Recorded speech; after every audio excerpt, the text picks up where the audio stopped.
Make the short drive to Pleasantdale and enjoy a great meal at the P-Dale Pub. From prime rib, patty melts, ribeyes, drink specials, and so much more, the P-Dale Pub provides a small-town feel with exceptional service and delicious food. Visit the P-Dale Pub in Pleasantdale today and watch their Facebook page each week to find out their dinner specials. Perch Merch is your one-stop shop for all your printing and promotional needs in Lincoln, Nebraska. They specialize in screen printing, embroidery, vehicle wraps, window wraps, print collateral, promotional products, and signage. At Perch Merch, they are committed to delivering high-quality products and exceptional customer service. Their experienced team of designers and printing professionals will work with you every step of the way to ensure that your vision is realized. Call for a quote today at 402-217-5212 or go to perch-merch.com. Things that impair you come in many different shapes and sizes. Some are the shape of beer and liquor bottles. Others look like cigarettes but aren't cigarettes at all. These are the things we know impair us, the things our parents warned us about. What we're not always aware of is our new prescription or the over-the-counter medicine we picked up just for allergies or a bad cold. See, it doesn't just matter how much of a substance you take. If you are impaired, driving is deceptively dangerous. Don't drive impaired. Paid for by the NDOT Highway Safety Office. 93.7 The Ticket, Fox, KFXL weather. Brought to you by Bryant Air Conditioning, Heating, Electrical, and Plumbing. Your Lincoln forecast for today, we'll see lots of sunshine with light winds, afternoon high around 48. Tonight, mostly clear skies and calm winds with a low around 26. And tomorrow, we'll see mostly sunny skies return with a light breeze and a high near 60. I'm meteorologist Kyle Clucker for 93.7 The Ticket and theticketfm.com. Start your Sundays off right with Jeff and Nicole Essink on Fitness Fanatics. Jeff and Nicole discuss health and wellness, how to achieve fitness goals, and more through the life of gym owners and gym goers. It's Fitness Fanatics from 9 to 11 a.m. on Sundays on 93.7 The Ticket and theticketfm.com. Discover the difference that expertise and experience can make in your real estate journey with Next Ag Appraisal and Realty. Whether you need an appraisal, sales, or farm management, Next Ag comes up with a solution with your legacy and goals in mind. Next Ag isn't just their name, it's your future. So why wait? Visit their website today at www.nextagrealestate.com or give them a call at 402-380-0432 and turn your dreams into reality. Your land, your legacy, their solutions. Next Ag Appraisal and Realty. This is Lincoln's home for sports talk on the FM dial. Also online at theticketfm.com. On the internet. KNTK FM Firth, 93.7 The Ticket. Have you been injured in an accident and don't know where to turn? You need an attorney you can trust to handle your case with professionalism and compassion. The attorneys at Liberty Law Group understand that a call to an attorney is a call for help. If you've been injured, we want to help you. Liberty Law's experienced attorneys are committed to the pursuit of justice for those injured. Call Liberty Law and find out how we can help you get the compensation you deserve. Call 877-42-LIBERTY. Call the trial attorneys you can trust. 877-42-LIBERTY.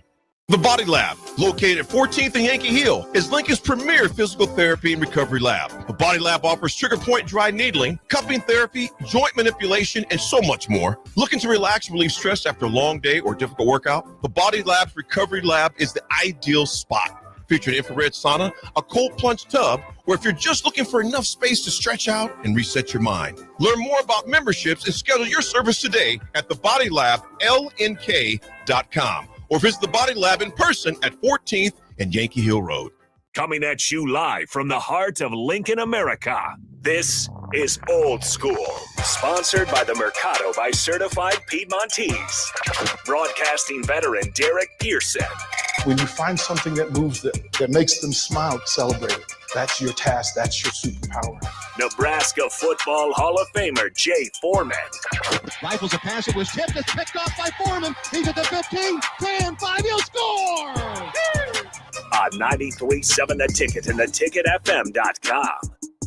Welcome in. It is Old School on The Ticket, brought to you by the great people at the Mercado by Certified Piedmontese. Special ingredient butcher shop, every type of meat and every type of cut. Hope you went out there and took part in Fired Up Friday, part of their lunch special. Austin Norman with you in studio, but we're headed to our VIP line brought to you by Aloe Fiber, where they understand the importance of exceptional service with local heart. Let's bring in the Husker Hall of Famer, Jay Foreman, on the road. Jay, what's going on, man? What's on your mind today? Everything's on the mind today, man. It's been a hectic week. You know, a lot of stuff going on in college football. I mean, heck, just right when we thought we had drama filled in our little town of Lincoln, Stillwater just decided to light the lights up with my man Mike Gundy. And Mike Gundy easily has one of the best mullets for anybody over 50 in America right now. He got plenty of good hang time, a little perm action in the back. But I can tell you what, for Mike Gundy, he's an iconic figure. I mean, when you think about it, you know, kind of like maybe, you know, if it really worked out well with Scott Frost, where, you know, like Oklahoma State, you know, he played there, was a good player, played a little bit in the NFL. Coach had some really good success there and a down year. And, you know, and then he gets called to the carpet kind of a la, you know, Scott Frost, where I think they're asking him to take a pay cut and put that money towards signing people in NIL and staff changes, so forth and so on. I can almost guarantee he was probably caught off guard by the, I guess, you know, essentially, you know, drawing the line in the sand of what you need to do in order to continue to be the head coach. It's fascinating, Jay, because this is a guy that's had some fantastic success at Oklahoma State. He's been an upper-level coach for them, and just 2 years ago, they were playing for the Big 12 championship game. They ended up a yard short of potentially going to the college football playoff. Would have been an outside shot, but they were, you know, at the very least in the conversation. They go for it, try to stretch for that left pylon, don't get the touchdown. Baylor ends up winning that one. But the tweet from Pete Thamel that I saw said that he's telling people that Oklahoma State came to him and asked him to take a restructured contract, which would include a pay cut, and that money would go toward NIL. But as of, I saw the tweet at 1:30 today, Oklahoma State didn't tell him what was in the new contract. They just said, accept this new deal or we're going to find a way to fire you with cause. That is cold-blooded for a guy that, had a bad year and, you know, put the fan base on blast earlier this year. But he's one of the best coaches in Oklahoma State history, regardless of sport. It might be time for a break. It might be time to move on. But holy cow, how disappointing and sad that it came to this level of drama. Yeah, you know, look, you always want to handle these situations with white gloves and handle it with, you know, good nature. I just think unless he did something really, really wrong, I definitely think this approach is not right. You don't want, I mean, essentially they're forcing him out. You know, really take a pay cut. I mean, he could probably fight the cost thing. Now, listen, when you've been there as long as he has, and, you know, let's face it, Mike Gundy, a wild boy. You know what I'm saying? I mean, he gets after it. His crew get that. I like Mike Gundy. No, I think he probably, you know, got a little bit, you know, over his skis with some of the stuff he said, you know, at times, but I like him. I don't, you know, unless it's something like really, really bad. Now, I could be wrong. I just think that, you know, if you're really trying to get, you know, obviously they're trying to get rid of him. I mean, let's be honest. They're trying to really clip his wings and then really walk the plank next year, and knowing it's not going to work. Essentially, it's not even a swan song. It's an embarrassment. Like if you watch Game of Thrones, where they kind of make you, you know, the shame walk. That's essentially what they're doing. We can put your stuff out. You can put your business out there on blast because you know they'll release it, and we can fire you for cause and take this deal, or we're going to embarrass you. And so, it'll be interesting. I'm sure Mike Gundy has talked to his agent and or lawyers if they're the same person or they've been in cahoots, and he's definitely going to try to find a way to, you know, handle it with you know, the best way that's going to work out for him. Because no matter what, I don't even know if this relationship can be repaired, even if it's a decent contract. Just the way it seems, just from what we've read in this tweet, how they went about it is not even close to, you know, respectable. It's not. Again, for a guy that's given a lot to that university, and it's had its ups and it's had its downs. But Jay, maybe now is the time, maybe it's not the time, but Oklahoma State has to be right. This isn't a program that's so destitute and desperate for resources. Not a powerhouse necessarily, but I mean that T. Boone Pickens oil money certainly is still flowing into the football program, just like it is the basketball program. Oklahoma State is in an interesting spot because it's still a winnable Big 12 in football, right? There's no reason Oklahoma State can't be that team that's in the top 4 or 5 of that conference every year. They bottom out this year despite having some of the most returning production in America. One of the best running backs in America, and a guy by the name of Ollie Gordon, who declared for the NFL draft today. But Oklahoma State has to be careful and manage the situation as delicately with white gloves as possible, because if it is time to move on, they probably know better than the rest of us do. If it's gotten to the point where it's untenable, okay, you just got to make the move so stuff doesn't get more awkward and you just kick the can down the road. But you got to make sure you don't hire your version of Brent Venables, right? You can't afford to be a 5-7 to 7-5 team in a Big 12 conference that right now isn't getting much respect, Jay. The Big 12 conference champion is going to be ranked behind Boise State in the college football playoff rankings. If Boise State ends up winning, Big 12 team is probably going to have to go on the road in the first round, despite being a conference champion. Oh, Oklahoma State, if they get to the point where firing Mike Gundy is the move, they can't afford a misstep hire. They have to get it right because they have such an opportunity to kind of set the pace, set the tone for how football is going to go in the new Big 12. Yeah, and also, Austin, all your points are great, but let's not forget Mike Gundy and his personality is what made Oklahoma State appealing. Sure. So you can't go get, at first I'm thinking maybe Jim Knowles. He's a little bit older, so you can't really, kind of go with like your Brett Venables. You're going to have to find somebody that fits Oklahoma State. Mm-hmm. You can't afford, like you said, at this point in time, to rebrand it. You don't have to do apples to apples, like, Wild Boy 2.0. And I think some of it is just his, personality, right? Where, Mike Gundy can be a little bit outlandish. But you got to make sure you have to find somebody that fits, that's willing to move forward in this new era of revenue sharing. You should be able to, with Mr. Pickens being able to, he put money aside, you should be able to be more competitive even next year. So, yes, you're trying to get Mike Gundy to pay for NIL. Yes, you're trying to make him eat his words because he hated, kids wanting to come in and, talk about NIL. I remember his famous quote was, now we know what once training camp starts, there's no more talking. Well, I'm sure you had some disgruntled players that have potentially went through the portal or potentially in the portal.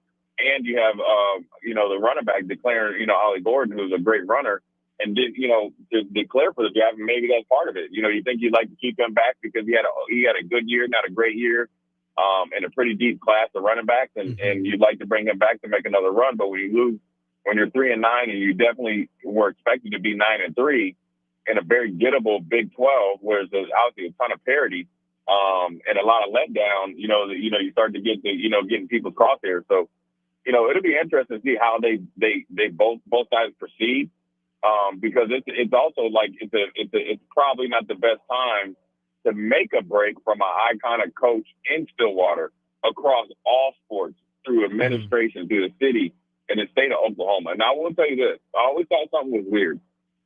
Whereas it got out on Twitter where Mike Gundy, put his property up for sale.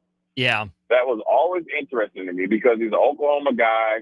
You can't get much better property than that. I mean, it's like, millions of acres, and you can't, he's pretty much built a little mini, little city there for himself. And you put that up for sale. It right there was like, okay, maybe he's thinking about moving on, and getting out on coaching, or maybe trying to see what he can do.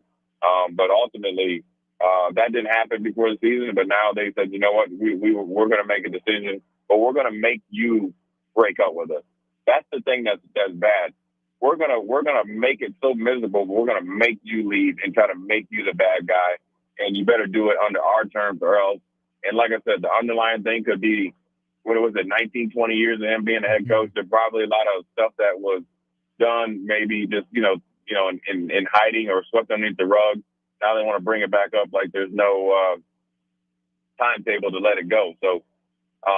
Now you're creating a bad break. It's kind of almost like what comes to mind. You remember when Bobby Knight left Indiana? Oh, that was so ugly. It was ugly, and he found obviously success at Texas Tech. Mm-hmm.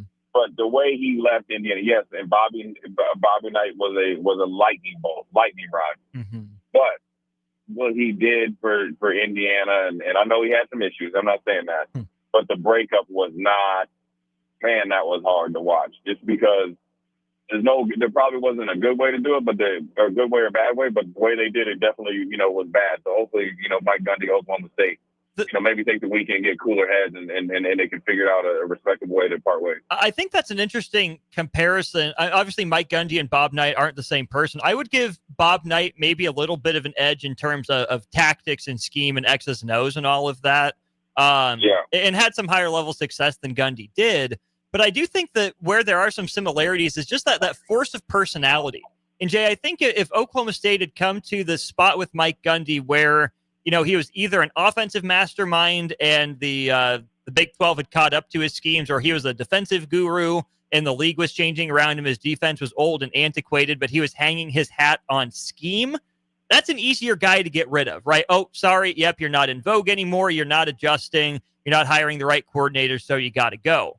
Problem is that was never really what Mike Gundy hung his hat on. Mike Gundy was always kind of this CEO coach without really a position specialty.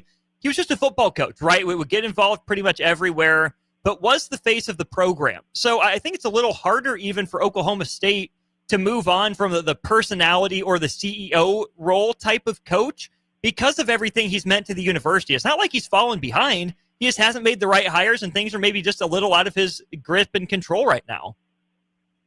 Yeah, I mean, it's just interesting. It's like, I guess, how fed up could they be? What could it be that you want to pull out? It's like you turned a blind eye while it was happening. Maybe like you said a couple years ago, you're 1 yard for possibly getting the college football playoffs. And let's be honest, if Oklahoma State had made the college football playoffs, he would go down as the greatest coach in Oklahoma history, bar none, bar any sport. And it didn't, but it really, when you think of it as 2 football seasons, it's really like 18 months. And so a lot of things can change. College football has changed, 3 times since then, probably.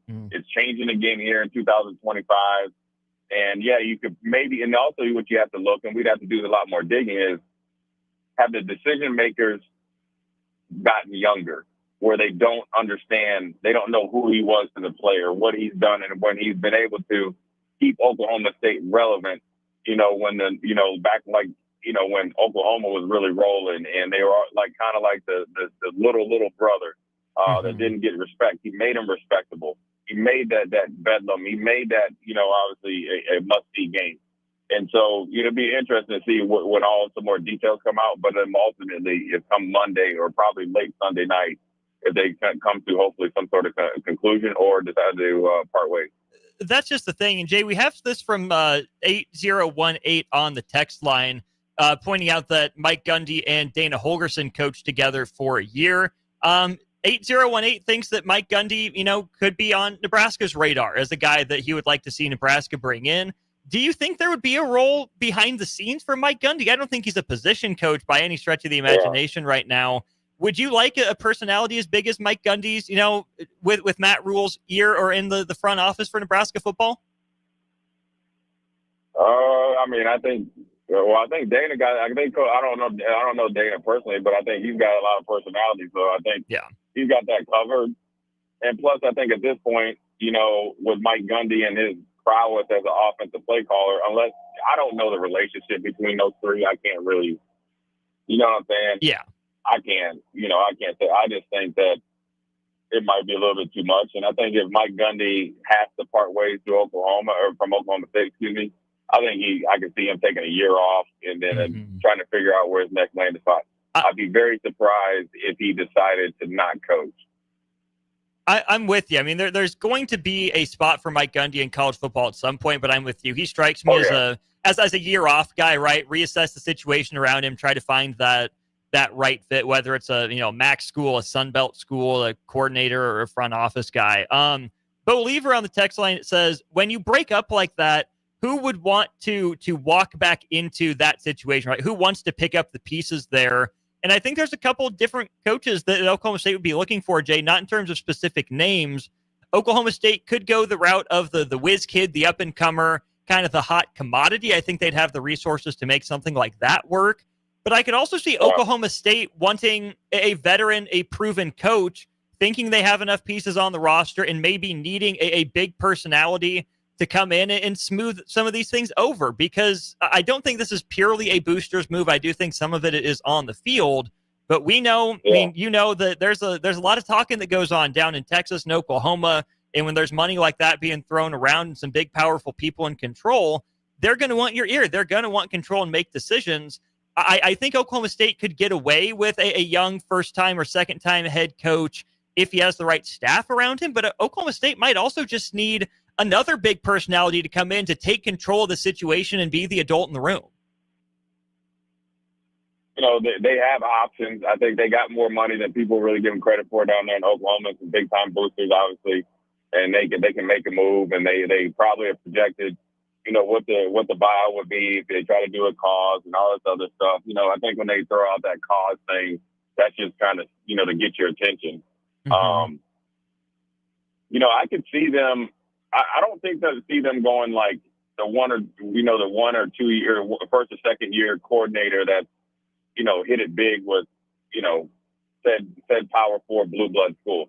I think they will get a more middle-aged, you know, like upper 30s, lower 40s, well-established, not only, you know, figurehead, but he'll be an offense and defense guru. And I'll be honest with you, in this day and age, you're going to have somebody that's, you know, either associated or was a former, you know, offensive-minded coach. And it necessarily doesn't have to be like a fun and gun. You could be a very good and efficient offensive-minded coach like Jim Harbaugh, you know, where you understand situational football, line of scrimmage, so forth and so on. But also, this new person, this new coach, if it goes this far, has to match the identity of Oklahoma State presently or a new version of Oklahoma State. And if it's a new version of Oklahoma State, even though they have, you know, really good, you know, recruiting, like, you know, foundation there in Oklahoma and obviously Texas and stuff like that, it will take a while because not only will Mike Gundy, you know, be gone, it's the fabric. I always talk about the fabric of the, you know, the football department of that team and who can do it. And, you know, what's kind of funny is a former teammate of mine, Kenyatta Wright, is their GM and business development guy. And I just wanted to talk to him about some other stuff, but, you know, he said he was in a staff meeting, so it was the same staff meeting that they were talking about. And he said, "What time are you going to be available?" And he replied, and I told him, you know, I replied and I said after 3. He said, "Well, I don't know if I'll be available then." He said, "You might hit me this weekend." So I think that Gotta Plug is definitely trying to plug some holes down there with Mike Gundy. Well, let me ask you about that, Jay. Obviously, Oklahoma State and Oklahoma are not in the same conference anymore, with Oklahoma's jumped to the SEC. But I think Oklahoma State's identity will always be tied to Oklahoma. The Sooners are the blue blood. They can get anyone. They get first dibs of anyone in the state and in the region, right? So that's the bigger school. What is Oklahoma State's identity? What does that school have to lean into in the Big 12 and with whatever comes down the pipe? Well, I think it's quarterback play and skill position play. That's on both sides of the ball. Corners and receivers. They've had good safeties, and actually they got a really good linebacker this year that actually declared for the draft. And so I think that, you know, they'll get a pass rusher here and there, but I think generally the skill position, you know, is what they have to tap into. And I think if they could, you know, lean on, high pace, high scoring, and then obviously with, you know, high turnovers like they were, they've got enough size, you know, to get a good defensive lineman and be able to be competitive there. They got to just get consistency. Look, they had a quarterback come back that potentially if Shedeur Sanders wasn't there, you're looking at, you know, second, third team, all Big 12 view projections. You had Ollie coming back. You know, you thought he was all-American caliber. And you know they always got receivers, and then you got a draft-eligible linebacker and guys like that. So that's where I think the letdown was with Oklahoma State this year. You didn't reach, you know, any expectations both on the field and off the field. Now, we know that, you know, Ollie got the, you know, the DUI, and then, you know, Mike Gundy kind of said, you know, yeah, what disciplinary, you'll give him some disciplinary, action towards him, but it was going to be very minimal. That is something that at the point in time, if they had been 9-3, no big deal. But when you're 3-9, they're like, oh, you're not tough enough on them. So, you know, you got to be aware of where you're at and when things happen, how you need to handle it, because it can come back and bite you in the butt, you know, along with some other things, in the future if they want to, you know, decide whether they want to keep you or not. That's Jay Foreman, Husker Hall of Famer, host of Old School, with us on our Allo Fiber VIP line. Jay, I'd say we'll let you go, but we're going to hear from you next segment as well. What did you pre-record for the people? Yeah, we did some pre-record. It's about 20 minutes. I think, we'll probably get it, maybe, cut it a little short. We just talked about this, the 105. I did the 3 states of where, it's actually 2. Where Nebraska's at is actually the hardest place to be. 6 and 6 is the hardest place to be, because that means you're really, really appealing to defectors that want to leave, but then also I call them the leeches of college football, where people can leech onto you, where you're showing enough growth, where they can feel like they can make money off you, but then also not make money. Let me draw that back, where other teams can come in and like pick at your roster, right? Sure. And then I talked about being 4-8 versus 8-4. 4-8, you don't think anybody wants you. 8-4, you're right on the doorstep, so you're gonna hold. You're gonna not let go of the rope. So 6 and 6 is actually a little bit harder place to be at. So you got to really do a really good job of retention rate, and then obviously hitting the portal and the high scoring. There you go. You'll hear from Jay, his expanded thoughts on that coming up next. Jay, safe travels. See you Monday, man. All right, man. Jay joined us on our VIP line, brought to you by Allo Fiber, where they understand the importance of exceptional service with local heart. We'll hear some more from Jay. Then Elena from Upside is coming in to tell us where you can watch UFC this weekend. Don't go anywhere. More from Husker Hall of Famer Jay Foreman next on Old School. You're listening to Old School with DP and J. Download the mobile app and listen wherever you are on 93.7 The Ticket and theticketfm.com. Make the short drive to Pleasantdale and enjoy a great meal at the P-Dale Pub. From prime rib, patty melts, ribeyes, drink specials, and so much more, the P-Dale Pub provides a small-town feel with exceptional service and delicious food. Visit the P-Dale Pub in Pleasantdale today and watch their Facebook page each week to find out their dinner specials.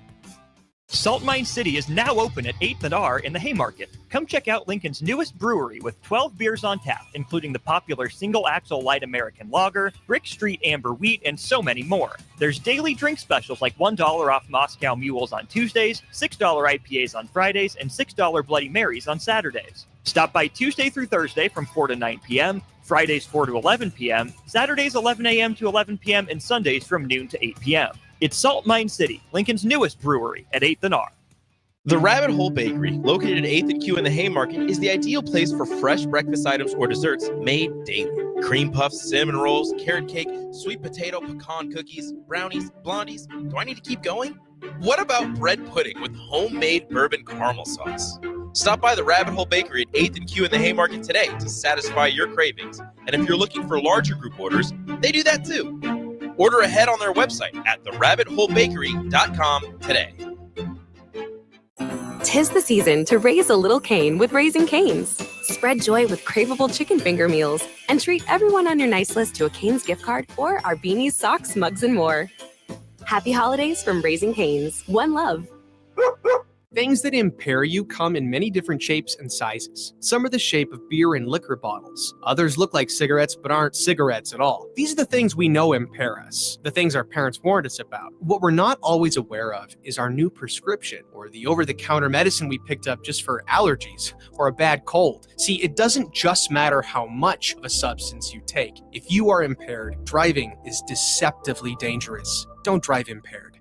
Paid for by the NDOT Highway Safety Office. Have you been injured in an accident and don't know where to turn? You need an attorney you can trust to handle your case with professionalism and compassion. The attorneys at Liberty Law Group understand that a call to an attorney is a call for help. If you've been injured, we want to help you. Liberty Law's experienced attorneys are committed to the pursuit of justice for those injured. Call Liberty Law and find out how we can help you get the compensation you deserve. Call 877-42-LIBERTY. Call the trial attorneys you can trust. 877-42-LIBERTY. The Body Lab, located at 14th and Yankee Hill, is Lincoln's premier physical therapy and recovery lab. The Body Lab offers trigger point dry needling, cupping therapy, joint manipulation, and so much more. Looking to relax and relieve stress after a long day or difficult workout? The Body Lab's recovery lab is the ideal spot. Featuring infrared sauna, a cold plunge tub, or if you're just looking for enough space to stretch out and reset your mind. Learn more about memberships and schedule your service today at thebodylablnk.com or visit the Body Lab in person at 14th and Yankee Hill Road. Back to Old School with DP and J on 93.7 The Ticket and theticketfm.com. Welcome into a little pre-recorded first segment here on Old School. Myself and Austin Oerman. I'm going solo here. I got to take care of some business where the business need to be taken care of. Old School brought to you by the Mercado, certified Piedmontese, special ingredients butcher shop, 84th and Havelock, 30th and Yankee Hill, 85th and Andromat, and 168th and Maple up there in the O. And so this segment, we're going to dive into the transfer portal, the dynamics of it as the 105 is approaching us, and it's already here. Got some players that jumped in the portal, since yesterday. There'll probably be more coming out of the portal.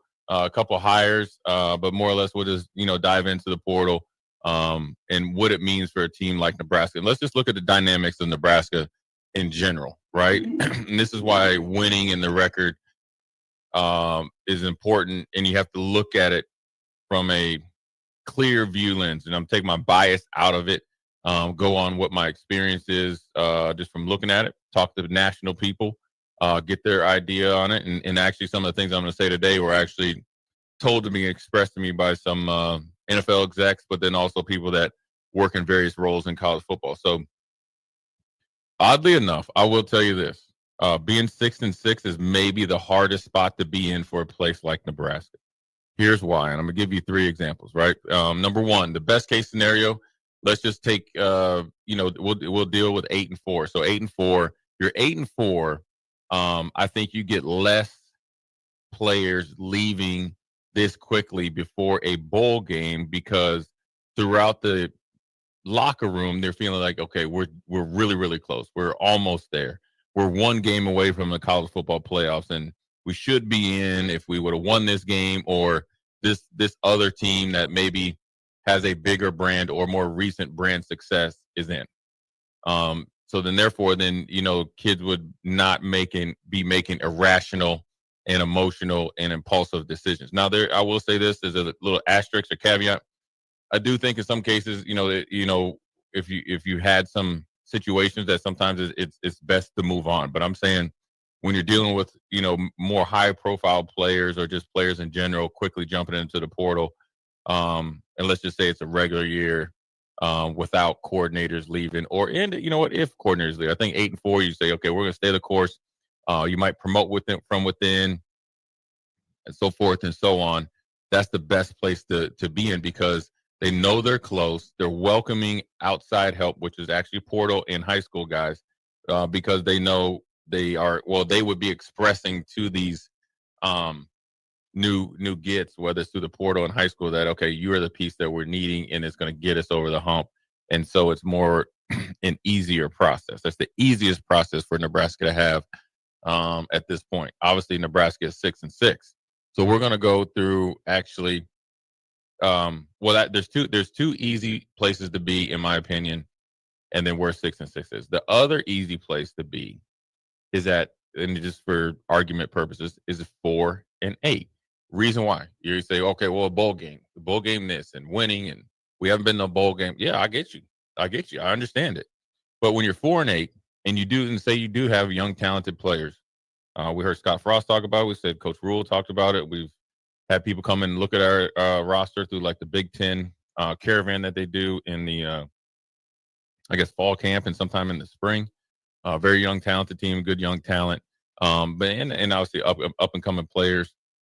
When you're 4-8, you subconsciously and consciously know or think, or the people that are advising you, there's not too many options. I don't think Alabama goes, for instance, and looks at a 4-8 team and say, I need that guy. I need that guy to come in to play in our winning culture. Or let's say Georgia, because I always say Alabama because of Nick Saban. Let's say Georgia. Kirby Smart. So I say, hey, let's watch all the 4-8 teams throughout the nation. Let's see if we can find that guy that can come here and help, bring our program another championship.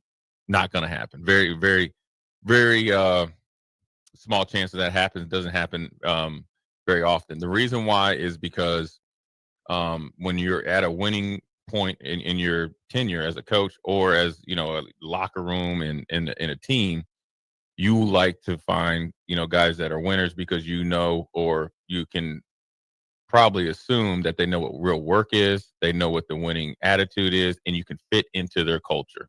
So when you are 10-2 or whatever in the college football playoffs and you're looking to replace a NFL player with possibly a future NFL player or a like player, that means apples to apples. So if you're going to get, say you lose, like in Georgia's case, Stetson Bennett, you're going to get another quarterback, which would be Carson Beck, so forth and so on.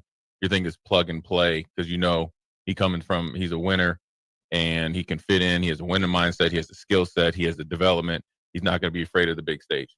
But when you're 4-8, you don't get those type of conversations. You get the assumptive thought process that you're on a losing organization, you're welcome losing, and it would take a little bit longer or maybe never be able to transition into this pressure cooker of playing for conference titles, college football playoffs, big bowl games, big stages, because you've never been exposed to it. So those are the two easiest places to be: 8-4 when you're the picker, right? And then 4-8 when nobody's picking you. Now we're 6-6, and depending on how much you watch Nebraska, or you're just looking at 6-6, it's the hardest place to be. It's an enigma around here because there's nothing else going on in Nebraska. There's no professional hockey team, baseball team, football team. There's no other Power 4 university within essentially easy driving distance. So everything and anything is about Nebraska football. No matter what else is going on in the state. I know the volleyball team is really, really good, but the Nebraska football team is obviously takes up probably 85% of the media coverage and all the things that comes with the football program. That's why it's an enigma. And then also, it's the hardest place for a program to be because you've shown, as we've seen, 5-1, the potential. Then you've shown the other side of that, which is flip, going 1-5 and showing where you have to end up being 6-6. Yes, the circumstances change. You played Indiana, didn't expect them to be, one of the great teams in the college football season this year, but they are. And some games that you probably gave away, so forth and so on. At the end of the day, you're still 6-6. So you earned 6-6. So what happens is the mentality is a little bit different. And I'm going to say this, and I love all the players, know them all personally, and always wish the best for them. But this also, I would tell them and give them the best advice they could get. Not the best, but, unbiased and real advice is that, it's not the grass is always greener, but you have to understand the situation that you're in is pretty dang good. And what happens when you're 6-6? And I've been like this, it only not in college, but a couple times in the pros. And it works both ways. So I'm going to tell you the pros and cons of it, right? So when I was down in Houston, we were really, really good defense. And we were 7-9, 8-8 or whatever. So we're, obviously we were right about where Nebraska's at. And, so I was a good player on a good team, on an average team at those times. And so then what you can do is sometimes stay a year or two longer in the process and not really evaluate the whole situation. The whole situation down there in Houston was we weren't making moves to retain our defensive players. And then on the flip side, we weren't adding players on offense that could, I guess, alleviate the loss of the guys that we had on defense. So essentially, we were just taking away but not adding. That's the negative. The positive of it is other teams come calling and you can possibly get into a winning organization, and then you can extend your career, and then obviously you could receive personal accolades through the success of the team, right? And so that's where it's at. So where Nebraska's at right now is 6-6. Being in this situation where you had a good season, not a great season, probably the bare minimum as far as being 6-6 with the opportunity, the talent level, and the opportunity. And you can sometimes get caught up in the tidal wave of being a average to good player on an average to good team with this media attention, with this fan base, with this like Taj Mahal over there. And sometimes you can think it's going to be like this everywhere. It's not. It's probably about 4 or 5 places generally that are on par with Nebraska. I'd be willing to bet those same 4 to 5 places for majority of the roster and a high percentage, high 90% of the roster, those 4, 5, 6 places that are apples to apples for Nebraska, opportunity, fan base, financial backing, support, all the things right here that makes Nebraska special. are not knocking on your door. But you think it is because this is all you know. And sometimes when you have too much too quick, you don't appreciate it, but then also you turn your nose up at it, or it's enough, or I've had it, so let's go see if I can get something else somewhere else. And then on the flip side, you possibly could lose some players that you want to keep, but then also when you've had all these things, you think, oh well, new players will welcome it. They will treat it as such as some of the players that decide to stay, and why wouldn't they appreciate what they have? Or since they get X amount, X opportunity, there's no way in the world they will do the bare minimum and get and expect the maximum output and all the things I mentioned before. NIL support, playing time X, Y, and Z. When the result isn't matching up, that's how you get to 6-6. So it's probably the worst place to be because you get overinflated perception of yourself, egos, and then also it's actually being 6-6. And this is where I'll get to more parts. 6-6 teams are the perfect opportunities for people with, I wouldn't say ill intentions, but intentions, personal, gain, to come and try to feast on your roster, connect with your roster, advise your roster, so forth and so on. It leads to dissension within the ranks. That's where it's at, especially when you have guys that haven't had success, which this is actually, you have tangible success, meaning you haven't made a bowl game in 8 years. You had some sort of success, obviously not the ideal success, but you have been successful and more successful than any team that's been here at Nebraska in 8 years. So you've been successful. But that success can breed ego. It could breed potentially better opportunities. It could breed going for opportunities that might not be the best in your best interest. It could breed dissension within the ranks. It can also breed a thing of, I want more control, or I want to do this. Whereas if you're 6-6, you'd like to say, okay, we need to batten down the hatches, and we have to look at how we lost, when we lost, and who we lost to, and have a realistic view of how far we are away of getting to that 8-4, 9-3. Because with 8-4 and 9-3, when you definitely pass the eye test moving forward, especially for a place like Nebraska, when Nebraska was 5-1 and being ranked in the attention, is 8-4 and 9-3 will get you most likely into the college football playoffs, everything being equal. 9-3, most probably for sure. 10-2, you in like Flynn. So you have to think, where can we make up those 4 losses? What do we need to do to make those 4 losses? That needs to be make up for the 4 losses, excuse me. How much better can we be better as a team? What are the things that we kind of glossed over and didn't address and didn't make better? Where was the teamwork? Where was the sacrifice that we needed to do in order for us to reach our goal, right? Those are all the things that you can control, but you only can control those when the mindset is right. Now, look, the business part is the business part, and if somebody's willing to come in and pay you twice what Nebraska's paying, by all means, you got to go take it. Every coach will tell you it's life-changing money. I would not be a very honest person and say, you know what, don't take it. And so you have to evaluate that. And I think that's where Nebraska's at. You've seen a ton of kids going in the portal right now. Some I agree with, some don't. Some I think know for a fact, knowing some of the back issues, or not back issues, or just the details. That I have no problem telling you, you make the wrong decision, but you're a grown kid. You're not a grown man.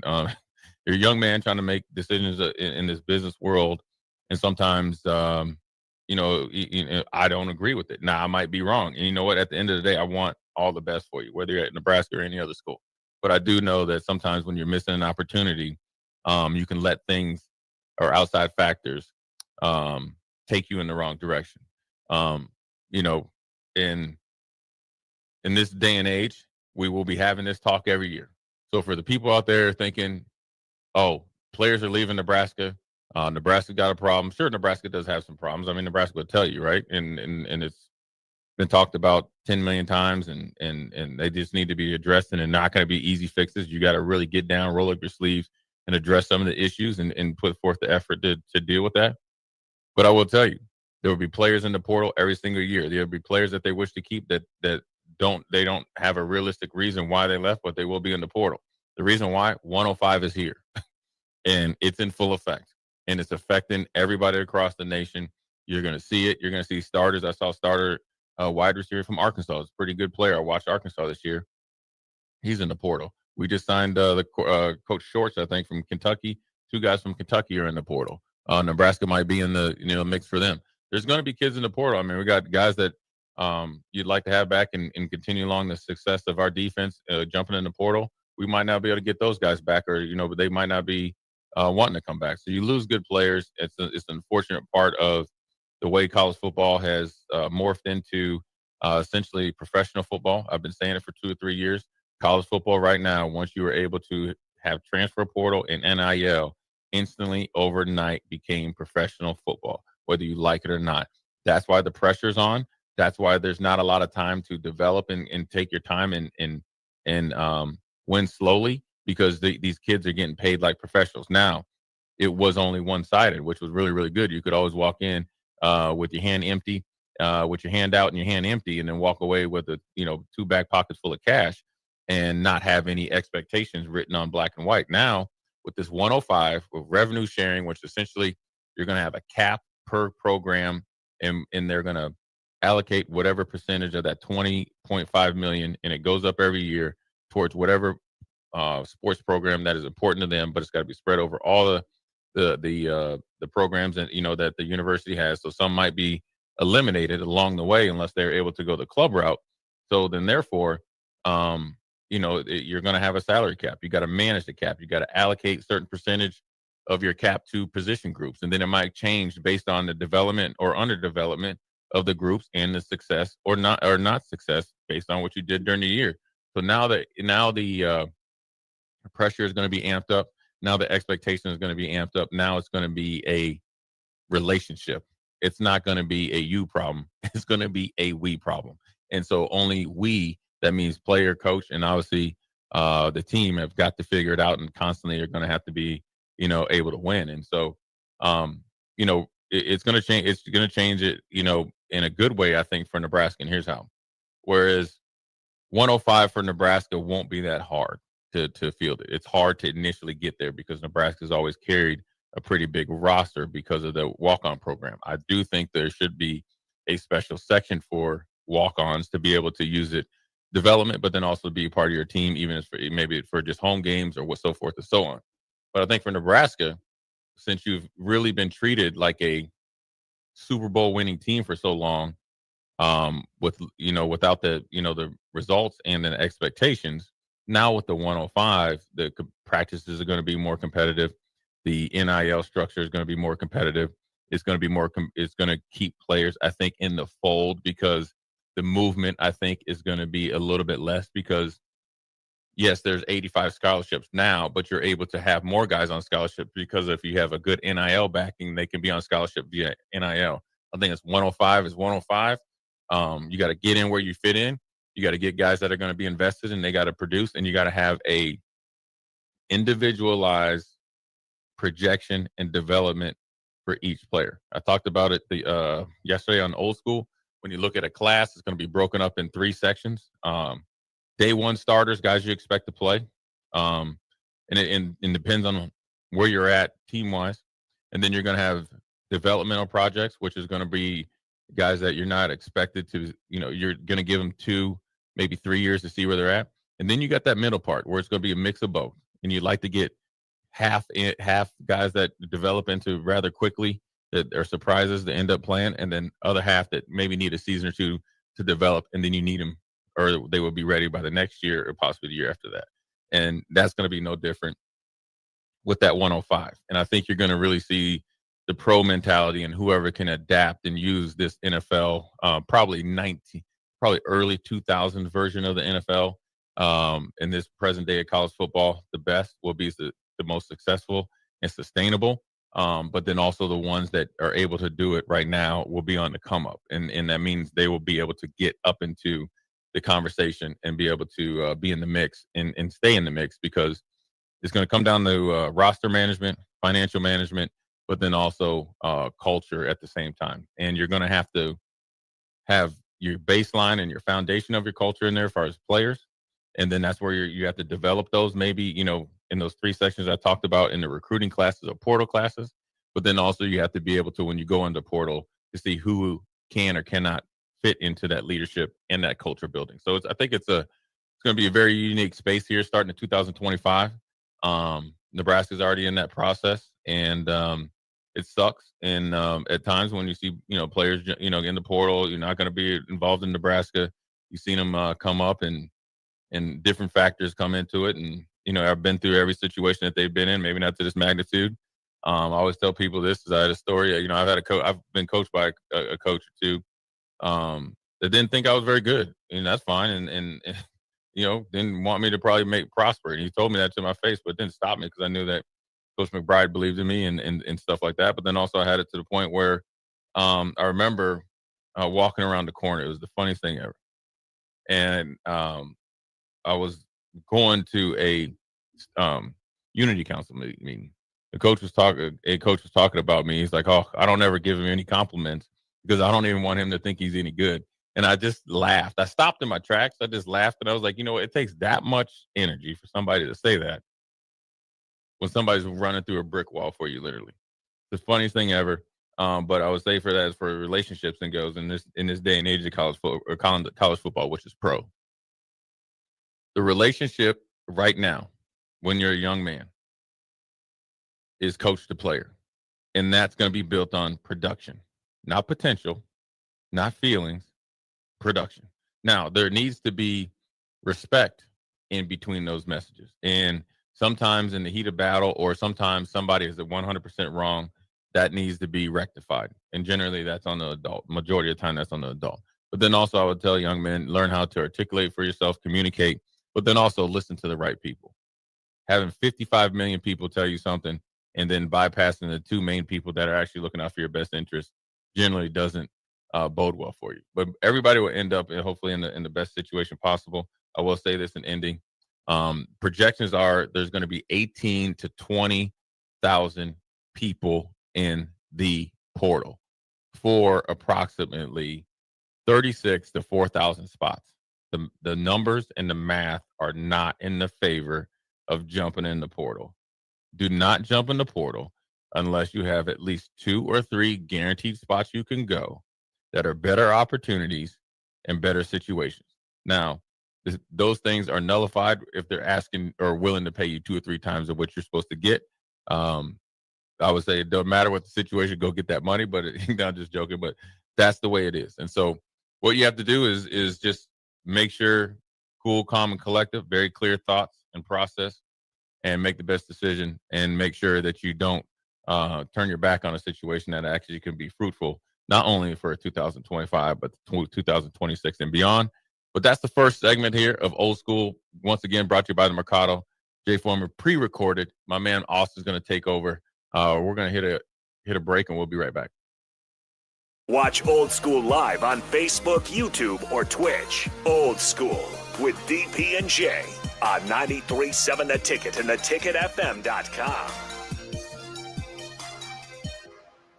Are you looking to upgrade or improve the garage door on your home? This is Cameron Hall of Doors Plus. At Doors Plus, we guarantee to offer a wide selection of options from 5 leading garage door manufacturers as we deliver a free estimate, exact measurements, and rapid installation with a 3 to 5 week time frame. When you choose Doors Plus for your residential garage door needs, you'll work with our experienced technicians and be ensured that your new door seamlessly complements your home. Give us a call at 402-590-5800 or visit us online at doorsplusllc.com. Doors Plus, garage doors and more. Your home is your empire. Protect it with Empire Fence. Get a free instant quote with the online estimating tool at empire-fence.com. See an upfront estimate with no hidden fees. An Empire Fence can provide privacy and improve the appearance of your home. Keep kids and pets in or out of your yard. Increase security and add value to your property. Visit empire-fence.com now to view the stylish and maintenance-free possibilities for your home and get a free instant online quote. Let Empire Fence protect your empire. Discover the difference that expertise and experience can make in your real estate journey with Next Ag Appraisal and Realty. Whether you need an appraisal, sales, or farm management, Next Ag comes up with a solution with your legacy and goals in mind. Next Ag isn't just their name, it's your future. So why wait? Visit their website today at www.nextagrealestate.com or give them a call at 402-380-0432 and turn your dreams into reality. Your land, your legacy, their solutions. Next Ag Appraisal and Realty. Davis Plumbing has been in business for over 15 years and is currently searching for journeyman plumbers to join their team. Experience is preferred, but not required for all applicants. When you join the team at Davis Plumbing, you'll receive full benefits package with paid time off. Join a small local business doing big things in Lincoln and surrounding areas. Apply today by calling 402-525-6922 or find them on social media. Davis Plumbing, locally owned and operated for over 15 years. Ever wish you had another light switch on the other side of the room on a dark night? How much better would you sleep at night if you had a ceiling fan in your room? The High Electric Service Department is here to make your electrical what-ifs a reality. Whether you're looking to replace some outdated light fixtures or brighten up your counters with under-cabinet lighting, High Electric can handle all types of residential electrical installations and services. Give Erica a call at 402-466-6606 or visit high-electric.com to get started. This is Lincoln's home for sports talk on the FM dial. Also online at theticketfm.com. On the internet, KNTK FM Firth, 93.7 The Ticket. Back to old school with DP and J on 93.7 The Ticket and theticketfm.com. Well, no DP and no J. It's just Austin Oerman in studio for now. But I'm not alone. I'm accompanied by the lovely ladies from the Upside Bar and Lounge in South Lincoln. Ladies, welcome in. Thank you. Thank you. How's it going? It's going good. We've been really busy recently. So we've got a Christmas pop-up bar going at the Upside. Ooh. So along with all the other stuff we usually have going on. So explain this Christmas pop-up bar. Basically, we throw up Christmas all over the bar. It's literally just everywhere you can look. There's Christmas lights, there's mistletoe, there's just everything. It's just everywhere. Hannah helped decorate for it. She's back with us, so we're excited to have her back on the team. And it's been fun so far. Everybody's kind of starting to talk about it more and more, and people calling in, reserving tables and stuff like that. So yeah. Walk us through the drinks. Normal stuff, anything new for Christmas specifically? So we brought two for you. Ooh, okay. We've got the I'm Dreaming of a White Christmas Cosmo. That's the one with the cranberries in it. Okay. Let's see. I can't say I've ever had a Cosmo. Oh, now you have. I'm about to, I should say. Yeah. I like to say it's kind of just like a bougie vodka cran. Yeah, that's good. Right? Yeah, simple but good. Mm-hmm. Yeah. I'm not eating the fruit. I'm not doing that. I'm not a fruit guy. I like the fruit taste, but you can't trick me into drinking or eating my fruit. Good try. Yeah, though. cranberries are a little I don't know, tart really or bitter. That's good. Good. Nice. It's one of my favorite ones. So. That is so smooth. And then Hannah, I'll let you talk about the other one. Oh, this one is the Santa Baby White Russian. So definitely like a sweet and creamy little cocktail there for you. Caramel? Yep. There is caramel. Okay. Yes. It smells like caramel popcorn. Okay. That's my smell. Yeah. There is a 2 pieces of caramel chocolate candy inside of it, salted caramel. Oh, so you gave me one with fruit and one with chocolate? Yeah. You found my favorite already. So once you get through that, you'll get to the candy. Oh, that's good. Right? That's a really good one. Dang. Yes. The caramel, I love it on the nose. It's so subtle in the taste. Coffee based? Yes, Coffee in it? It's got Luisa's coffee caramel pecan liqueur. Yeah. There's a bunch kind of of a words. mouthful, but yeah. I like it. And then like whipped cream on top? Whipped cream, absolutely. And then some caramel drizzle with a little bit of salt. Oh, on top. 2 for 2. Yep. Nice. That's a really popular one. And at the bar, we serve it in a really cute mason jar mug. So oh yeah, all the drinks look very cute and Christmassy. Not so. in plastic cups like we bring here. Yes. Well, that's good enough for me. They're That's good aesthetically enough for me. pleasing at the bar. Yes. That's awesome. So Christmas pop-up bar, normal hours, their hours change for that. And you said reserved tables. Obviously, it's popular. Do you recommend people reserve tables for that? Yeah, I would say if you have a group of 5 or more, it doesn't hurt just to make sure we've got a spot for you and you're not trying to cram in. And like we've got trivia, we've got Christmas trivia on Wednesdays. So we got a couple more of those left. And we've got music bingo on Tuesdays. Christmas karaoke? Yes, that's next do. Friday and the Friday after that. We are closed tonight from 7 to 11 for a private party. But then tomorrow we've got the UFC fights, which is why we're here. So promoting that and also the Christmas pop-up bar. We've got a cocktail making class, a Christmas cocktail making class on the 21st. Sorry. So lots of stuff going on. What cocktails are you teaching? One cocktail, multiple cocktails? It'll be 3 cocktails, and it's $20 a person to sign up, but that $20 gets you your 3 cocktails and the ingredients, and so you get to sit back, and after you make them, you get to enjoy them as well. Nice. Where do people sign up for that? You can call the bar, or you can message on Facebook as well. So either me personally or on the Facebook page. Best phone number to call if people are interested. The upside phone yes, number. the upside bar Like, phone not my- number. Yeah, I Hold don't on, happen to have that memorized. Google's great. Yes. Yes, it is. While we wait for you to find the phone number, what's your favorite part about the Christmas pop-up bar? Like, where did that idea come from, too? A lot of customers actually kind of came to me and are like, because we did a St. Patrick's Day one, and that went really well. And they were just, you have to do Christmas.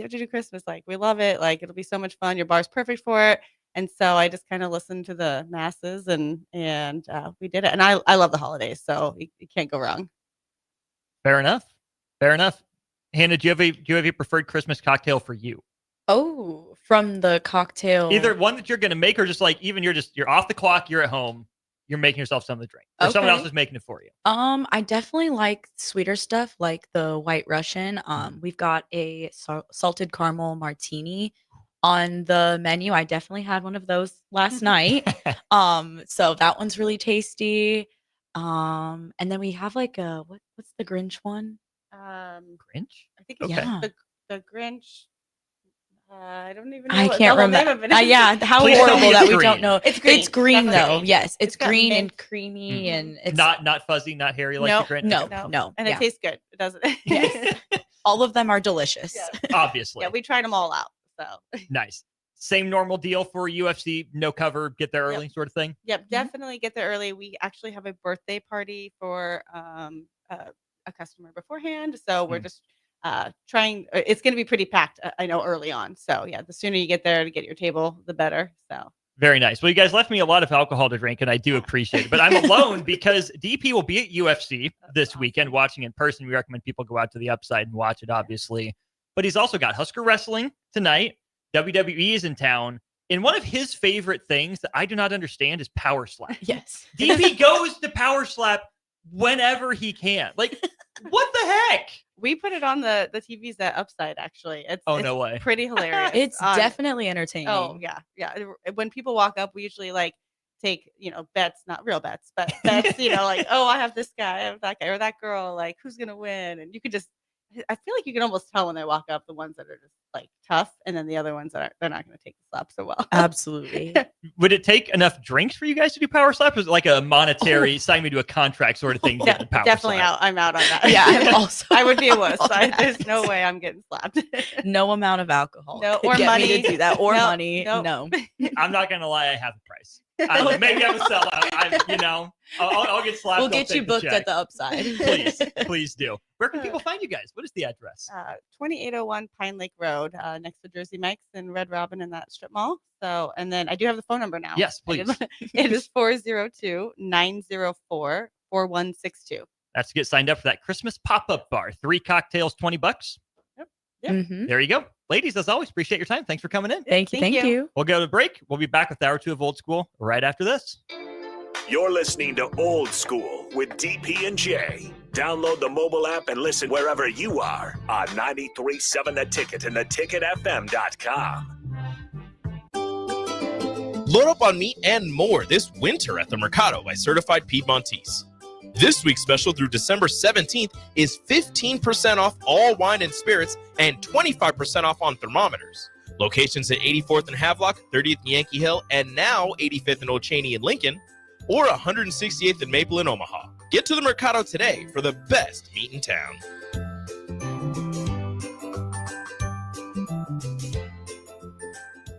Make the short drive to Pleasantdale and enjoy a great meal at the P-Dale Pub. From prime rib, patty melts, ribeyes, drink specials, and so much more, the P-Dale Pub provides a small-town feel with exceptional service and delicious food. Visit the P-Dale Pub in Pleasantdale today and watch their Facebook page each week to find out their dinner specials. League One Volleyball is coming to Omaha this January. Featuring Olympic medalist Jordan Larson and Justine Wong-Arantes, Love Omaha Volleyball is Omaha's newest pro team. The inaugural season will showcase some of the world's best volleyball players, from medalists to NCAA champions and international superstars, with the action kicking off on January 24th at the Liberty First Credit Union Arena. Visit lovb.com for more information and to purchase tickets. Volleyball is the next major league. Step into healing at Prairie Orthopedic and Plastic Surgery. Our team of top-notch medical professionals turns pain into progress with state-of-the-art treatments and compassionate care. Visit prairieortho.com and discover the difference in quality orthopedic and plastic surgery services tailored to your unique needs. Your health matters, and Prairie Orthopedic and Plastic Surgery is dedicated to helping you thrive. Reach your full potential. Embrace a better tomorrow with Prairie Orthopedic and Plastic Surgery. As a proud member of the Roofing and Solar Reform Alliance, Coalition Restoration stands out by providing thorough property assessments, personalized customer service, and top-notch craftsmanship. With years of experience in the industry, Coalition Restoration has built a notable reputation for having a team filled with skilled professionals and possessing the expertise to handle any roofing project, big or small. Visit their website today for a free roof assessment at www.coalitionrestoration.com or give them a call at 402-607-8186. Are you looking to upgrade or improve the garage door on your home? This is Cameron Hall of Doors Plus. At Doors Plus, we guarantee to offer a wide selection of options from 5 leading garage door manufacturers as we deliver a free estimate, exact measurements, and rapid installation with a 3 to 5 week time frame. When you choose Doors Plus for your residential garage door needs, you'll work with our experienced technicians and be ensured that your new door seamlessly complements your home. Give us a call at 402-590-5800 or visit us online at doorsplusllc.com. Doors Plus, garage doors and more. 93.7 The Ticket, Fox, KFXL weather. Brought to you by Bryant Air Conditioning, Heating, Electrical, and Plumbing. Your Lincoln forecast for today, we'll see lots of sunshine with light winds, afternoon high around 48. Tonight, mostly clear skies and calm winds with a low around 26. And tomorrow, we'll see mostly sunny skies return with a light breeze and a high near 60. I'm meteorologist Kyle Clucker for 93.7 The Ticket and theticketfm.com. Hey Husker Nation, this is Todd Euler, 2-time national champion, here to talk to you about Window World Lincoln. At Window World, we specialize in replacement windows, doors, siding, and roofing. Whether you're looking to enhance the beauty of your home or increase its energy efficiency, we've got you covered. And here's the best part. We offer the best for less. Our team is dedicated to providing top quality products and exceptional service at affordable prices. We want to earn your business and make your home improvement dreams a reality. So why wait? Contact Window World Lincoln today at 464-7313 or visit our website at windowworldlincoln.com. Window World Lincoln, where quality meets affordability. Coming at you live from the heart of Lincoln, America. This is Old School, sponsored by the Mercado by Certified Piedmontese. Broadcasting veteran Derek Pearson. When you find something that moves them, that makes them smile, celebrate it. That's your task. That's your superpower. Nebraska Football Hall of Famer Jay Foreman. Rifles a pass. It was tipped. It's picked off by Foreman. He's at the 15, 10, 5. He'll score! On 93.7 The Ticket and theticketfm.com. Welcome back in hour 2 of Old School. Austin Oerman with you with Jay Foreman and DP on the road. Joined in studio by the host. I'm going to call him the host. The man that keeps it together, or the captain. and Adam Carricker in the locker room. Jake Bachman. Bach, welcome into Old School. Hey, Thanks for it's being good. here. Yeah, it's good to be here. It's a little darker than when I'm usually in here, but I think I'll adjust. I believe in you. Thanks to the guys from Charlie Proper for coming in and putting the Christmas lights up actually in the studio. They do a great job. Really appreciate them being around. CharlieProper.com is their website. You can make your home or business ready for the Christmas season with the help of Charlie Proper Interiors. They're a full-service interior design firm willing to assist in all aspects of your interior design project. Give them a call today at 601-228-2790. Transform your space with the help of Charlie Proper Interiors. All right, Buck, some developing news here. A lot going on in the college football coaching carousel. Some of it's spinning. It's about to spin some other places. Did you and the fellas talk about Bill Belichick in North Carolina at all? We actually did not, which is surprising. There was, I guess, this Image Otta thing going on, but what?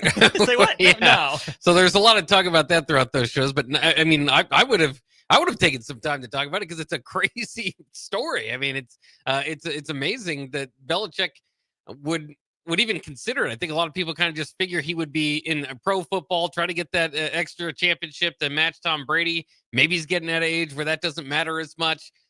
So, I mean, but I would absolutely love Bill Belichick in college football. I think it would be great. I don't know how well it would go, but I would be here for the circus of it. Had a second interview with North Carolina, apparently, and one of his conditions is that his son, Steve, be head coach in waiting.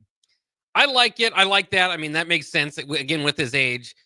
His son Steve is not quite like Steve Izzo or anything. Like he is a defensive coordinator and is actually his son. Yeah, yeah. Well, that too. But he's moving up the coaching ranks. A lot of it due to his father. But I mean that's that happens. But it was the DC right at Washington. Yes. Yeah. So Yeah. Mm-hmm. That makes some sense. And that wouldn't turn me away if I was North Carolina or anybody, because head coach in waiting is a nice title, but it doesn't always come to fruition anyway. That part. Bill Belichick at North Carolina just seems like an odd cultural fit to me, right? I mean, I'm not going to say he can't make it work, but I don't think I see it working. To me, Bill Belichick would have been the guy for Boston College, right? I mean, I get Bill O'Brien taking the job or whatnot. I could see Boston College a little bit better. I could also see Bill Belichick as just that quintessential Big Ten or MAC guy. Oh, yeah. Now, the MAC is so far below Bill Belichick, don't get me wrong. But, like, can you imagine Bill Belichick having taken over for, like, Frank Solich at Ohio or something? I can totally see it. That would be amazing. That would get a lot better ratings in MACtion. But I really think, I can see what you're saying about the fit, but I really think just any college, I mean, you got to think in recruiting, he's going to be able to really bring in a new wave. I mean, he roped in his 24-year-old girlfriend. So well, yeah, he's already good at recruiting young people. But you just got to think. I mean, he's in a different class, right? I'm not saying that he's as cool as Deion Sanders, but a similar Deion Sanders type movement I could see where just anybody in the transfer portal, like, yeah, I mean, a chance to play for one of the greatest coaches of all time in football. College or pro, and North Carolina's got their own things going for them. I know you don't necessarily like them too much, but they are Jordan stuff and all that. So it would be an interesting combination of brands, and his brand of just as a college, as being the pro coach that was who he is. I mean, he just kind of gained a sort of allowance to just be able to be really off-putting. And so I don't know if he can you do that when you're recruiting? Maybe you still can if you're Bill Belichick. Well, my thing is that it would be so easy to recruit to North Carolina, but also so easy to recruit against. I'm Bill Belichick is what North Carolina would be saying, but he's Bill Belichick is what other teams would be saying, right? What does he know about the college game? I could see Bill Belichick being the perfect guy to pare a roster down from 120, 130 down to 105, right? He's the guy that makes the tough cuts, the shrewd talent evaluator. But I could also see him maybe being too professional, right? And almost too cutthroat. 3994 says with NIL and college sports turning more into a business than education, Bill may excel. If all Bill Belichick had to worry about was on the field, sure. But you hire Bill Belichick because of his name. You're not just going to sit him in the football office and say, do football things. He has to go recruit. He has to talk to boosters. That's why you hire him, to drum up some of that interest. He wouldn't be able to hide. He wouldn't be able to stay off the road. That's just not how it works in college football. So I'm not saying Bill Belichick wouldn't be able to make it work on the field, but how often, Bach, do we see the off-field stuff creep in, be a distraction for the on the field? And I just don't know if Bill Belichick has the legs, the willpower, the desire to make the off-the-field stuff work right now, even for his kid in a year. Well, and that's what you wonder too, is like, what would the role be? Is he the all-encompassing CEO, head coach, Like Mac Brown? Yeah, or is he? Would he be returning? I want to say only, like not name only, but with his son there, would it be kind of like you said, just kind of preparing him? Because that's the weird part about it, is that Mac Brown's like the oldest head coach in college football, and they're replacing him, who would be the oldest head coach in college football. So it's they're not necessarily going with the young spry hire. And it's also, I mean, how do you feel like Mac Brown's been treated? I know they send out some good, Twitter stuff and all that, but I don't think he was necessarily happy with the way all that ended. And he's the greatest coach in North Carolina football history. Mac deserved better, but he also did it to himself. Clearly his time had come. North Carolina had that run with Howell and the two running backs Longo as OC. They didn't capitalize that year. If I'm Mac Brown, I can maybe give it one more year and go out after that. But he's continued to just play it out. He's not getting any younger. It's been tough for them to find the coordinator replacements and the talent replacements, both on and off the field. I know Drake may, but they kind of wasted him, didn't get to the same heights as they did with Howell. So they needed to treat him better. Like you said, he's a legend at Carolina, starting there. Everyone thinks of him for what he did at Texas, but he started at Carolina. It was a homecoming for him. Typical classless North Carolina, if you ask me. I'll just go that way. But speaking of retreads, Bach, we might have a couple more. That's right. Neil Brown out at West Virginia. They're talking to Rich Rod again. How about that? I don't know if I would love the hire. I love the nostalgia of it. I mean, with him with Pat White and that group, I mean, that was a lot of fun. One of the innovators in the read option. And it's kind of interesting to look at his career. Most recently, Jacksonville State, he's doing fine there. But, Arizona, I felt like he did the thing where he had one bad year and then kind of had an okay year the year following, and that's not enough. And I just don't know. That's the most fascinating thing to me. And in Nebraska, I mean, we saw it too with Frank Solich. Bad year, 7-7, come back and win 10 games, and then they say, well, that's not enough, fire him. They don't, they never go 10-3 again.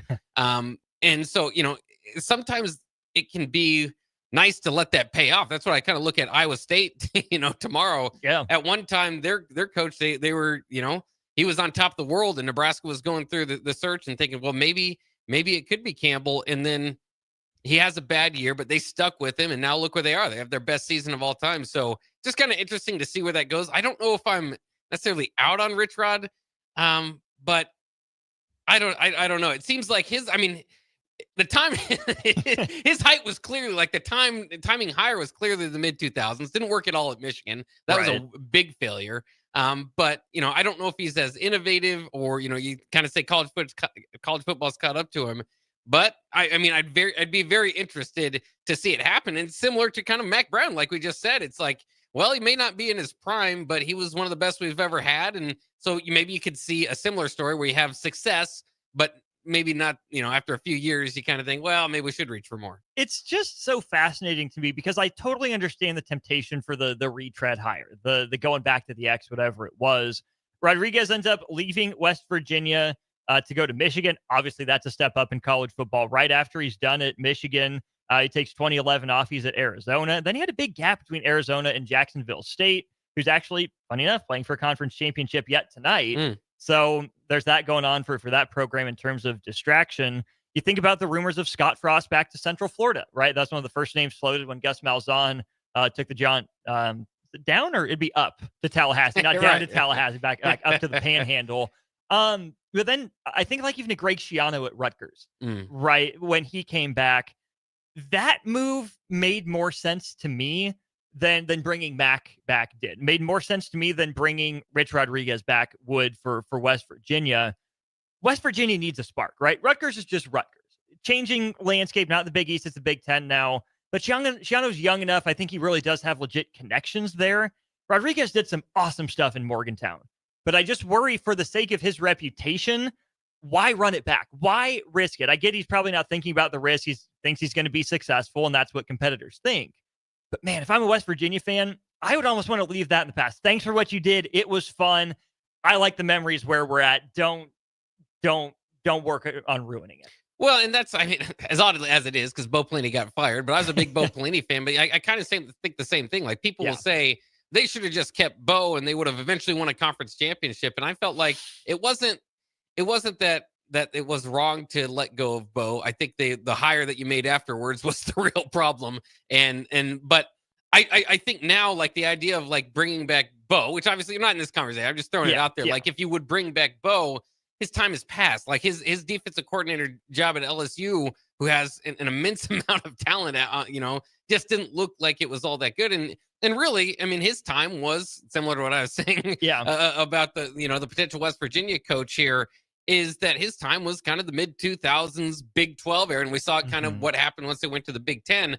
So I just feel like it's okay for some coaches to peak, or to kind of have their time, or to be innovative, or to kind of figure out that part of the defense or that part of the offense, and in that era, and it not to translate. That's what makes it so special. What Nick Saban or even Tom Osborne, guys that last a long time, to be able to make those adjustments over time is even more incredible. But I mean, I think as far as Scott Frost, though, I mean, I've wondered for years now, if down in Orlando, how they viewed the Nebraska deal, because that UCF team just had a lot of talent. And so I think eventually, and history kind of went on to tell that was probably more the roster than it was Scott Frost. Right. So would there be a big excitement to have Scott Frost back? I'm not sure. And then the other thing, of course, the big thing is you're in the Big 12 now, not the American. So not the same path that you can go down to begin with anyway. You bring up Bo Pelini. I think that's a fascinating transition here. Is Oklahoma State having its Bo Pelini moment right now with Mike Gundy? It could be. I'd have to look closer what happened to Oklahoma State this year. I mean, they didn't win a game in conference play. I know that. I know. In conference play. I know what's going on as far as the overall the losing streak and all that. Well, how about this? Mike Gundy calls out the fans in week 4. So that's what's going on with Oklahoma State right now. He's never been quiet. What I meant is like what went wrong on the field, because he just won there for so long, and I would at least give him an opportunity to redeem himself. Like I was saying about Coach Campbell over there at Iowa State.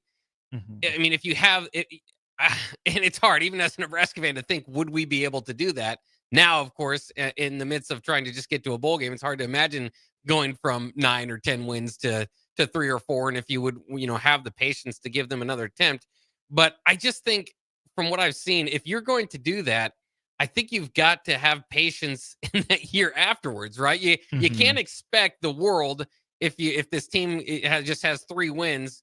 It's going to take a little bit to build back up. So I think in their mind, I wouldn't necessarily think like, what are the expectations for next year? It's like, what are the expectations for the next 3 years if we keep Gundy and if we don't?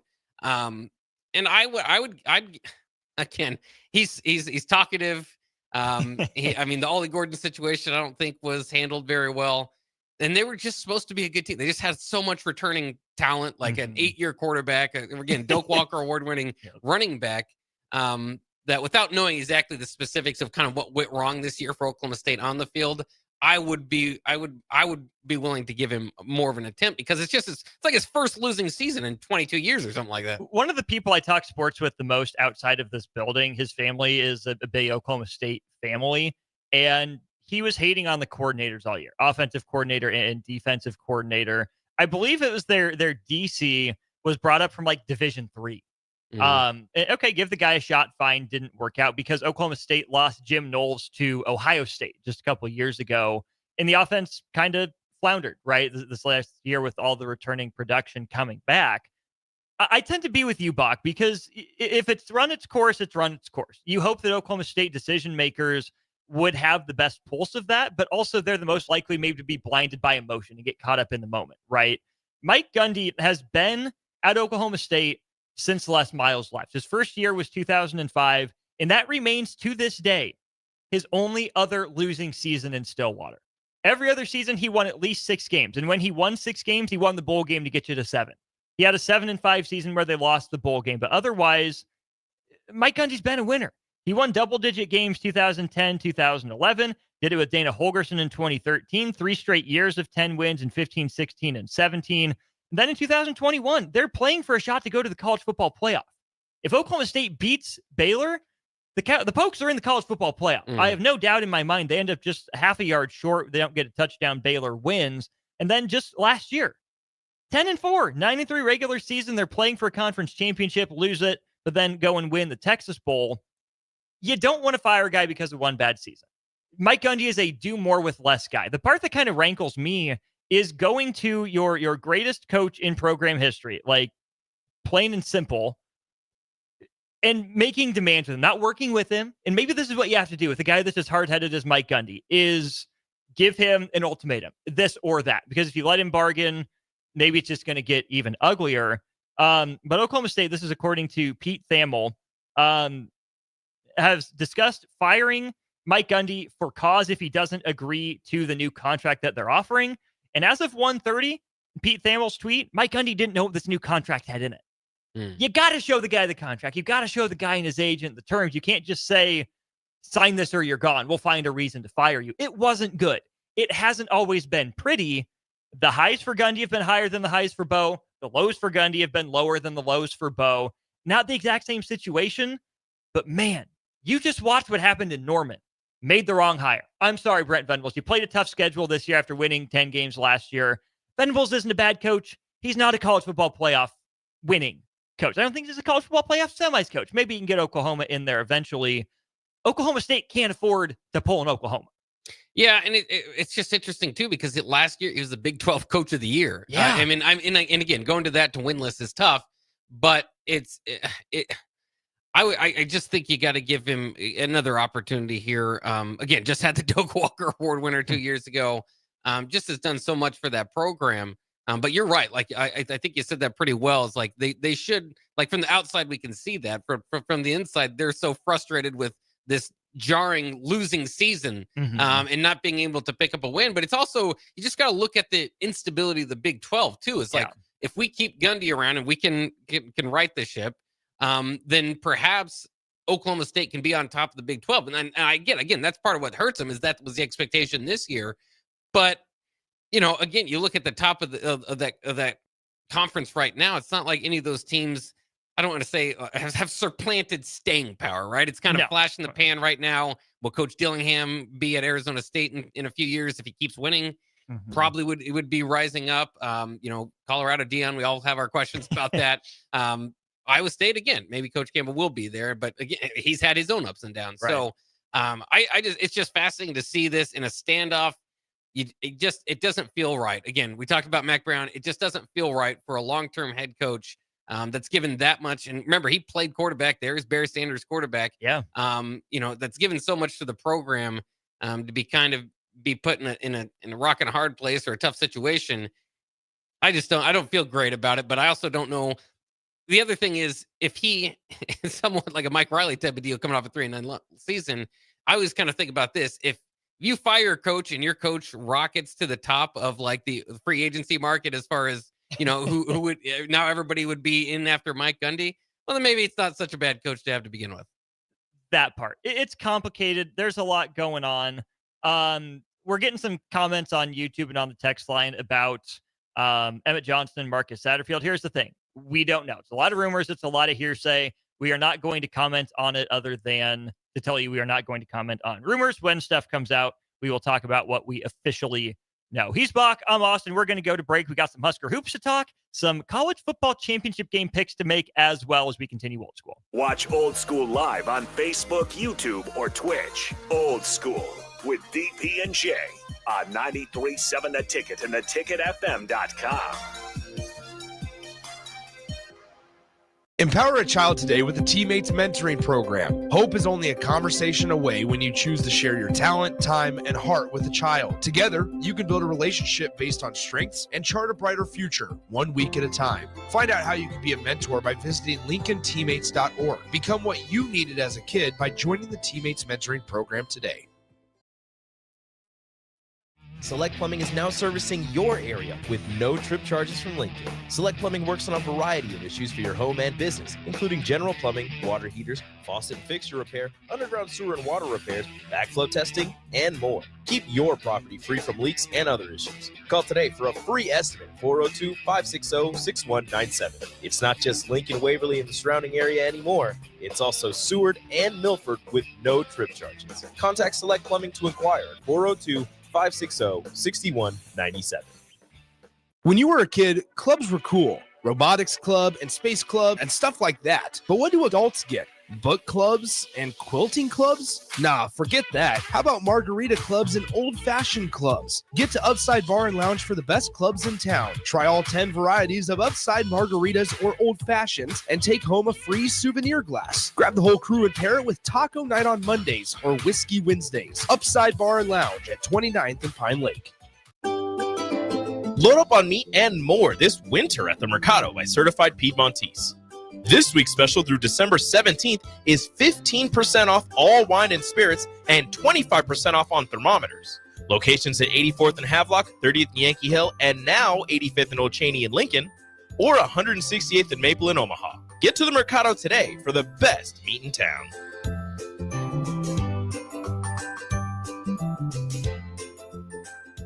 Make the short drive to Pleasantdale and enjoy a great meal at the Pete Ale Pub. From prime rib, patty melts, ribeyes, drink specials, and so much more, the Pete Ale Pub provides a small-town feel with exceptional service and delicious food. Visit the Pete Ale Pub in Pleasantdale today and watch their Facebook page each week to find out their dinner specials. Come enjoy a show of the Midwest's best MMA fighters on Saturday, December 7th with Violence Fight League 2 at the Complex, the former location of Champions Fun Center. Fights are scheduled throughout the night, and if you haven't been before, now is the perfect time to go, with Nebraska football in between the regular season and a bowl game. Doors open at 6 p.m. with the first bout at 7 p.m. Learn more about the fighters and buy tickets at thecomplexlincoln.com. Step into healing at Prairie Orthopedic and Plastic Surgery. Our team of top-notch medical professionals turns pain into progress with state-of-the-art treatments and compassionate care. Visit prairieortho.com and discover the difference in quality orthopedic and plastic surgery services tailored to your unique needs. Your health matters, and Prairie Orthopedic and Plastic Surgery is dedicated to helping you thrive. Reach your full potential. Embrace a better tomorrow with Prairie Orthopedic and Plastic Surgery. Discover the difference that expertise and experience can make in your real estate journey with Next Ag Appraisal and Realty. Whether you need an appraisal, sales, or farm management, Next Ag comes up with a solution with your legacy and goals in mind. Next Ag isn't just their name, it's your future. So why wait? Visit their website today at www.nextagrealestate.com or give them a call at 402-380-0432 and turn your dreams into reality. Your land, your legacy, their solutions. Next Ag Appraisal and Realty. Rosie Sports Bar and Grill, open for lunch and dinner at 1501 Center Park Road. Back to old school with DP and J on 93.7 The Ticket and theticketfm.com. This is Old School on 93.7 The Ticket and theticketfm.com. Austin Oerman, Jake Bakoven with you here.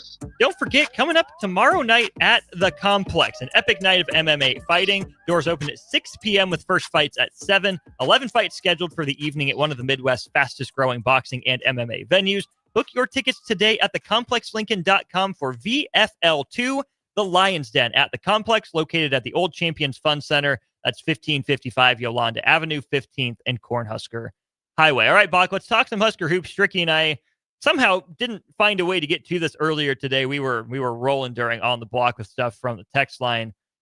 Big spot for Nebraska. Still only lost the one game on the year to St. Mary's. And Bach, I think it's an interesting position for this Nebraska team to be in because last year, in a very similar part in the schedule, one of those first two games before going back to the non-conference, Nebraska hosted Michigan State in one of the best basketball games I think Nebraska played all year. Huskers win at 77-70. And I think that was a pretty legitimizing moment for the team last year. Was even a not vintage Michigan State team, but still an NCAA tournament team, came to Lincoln.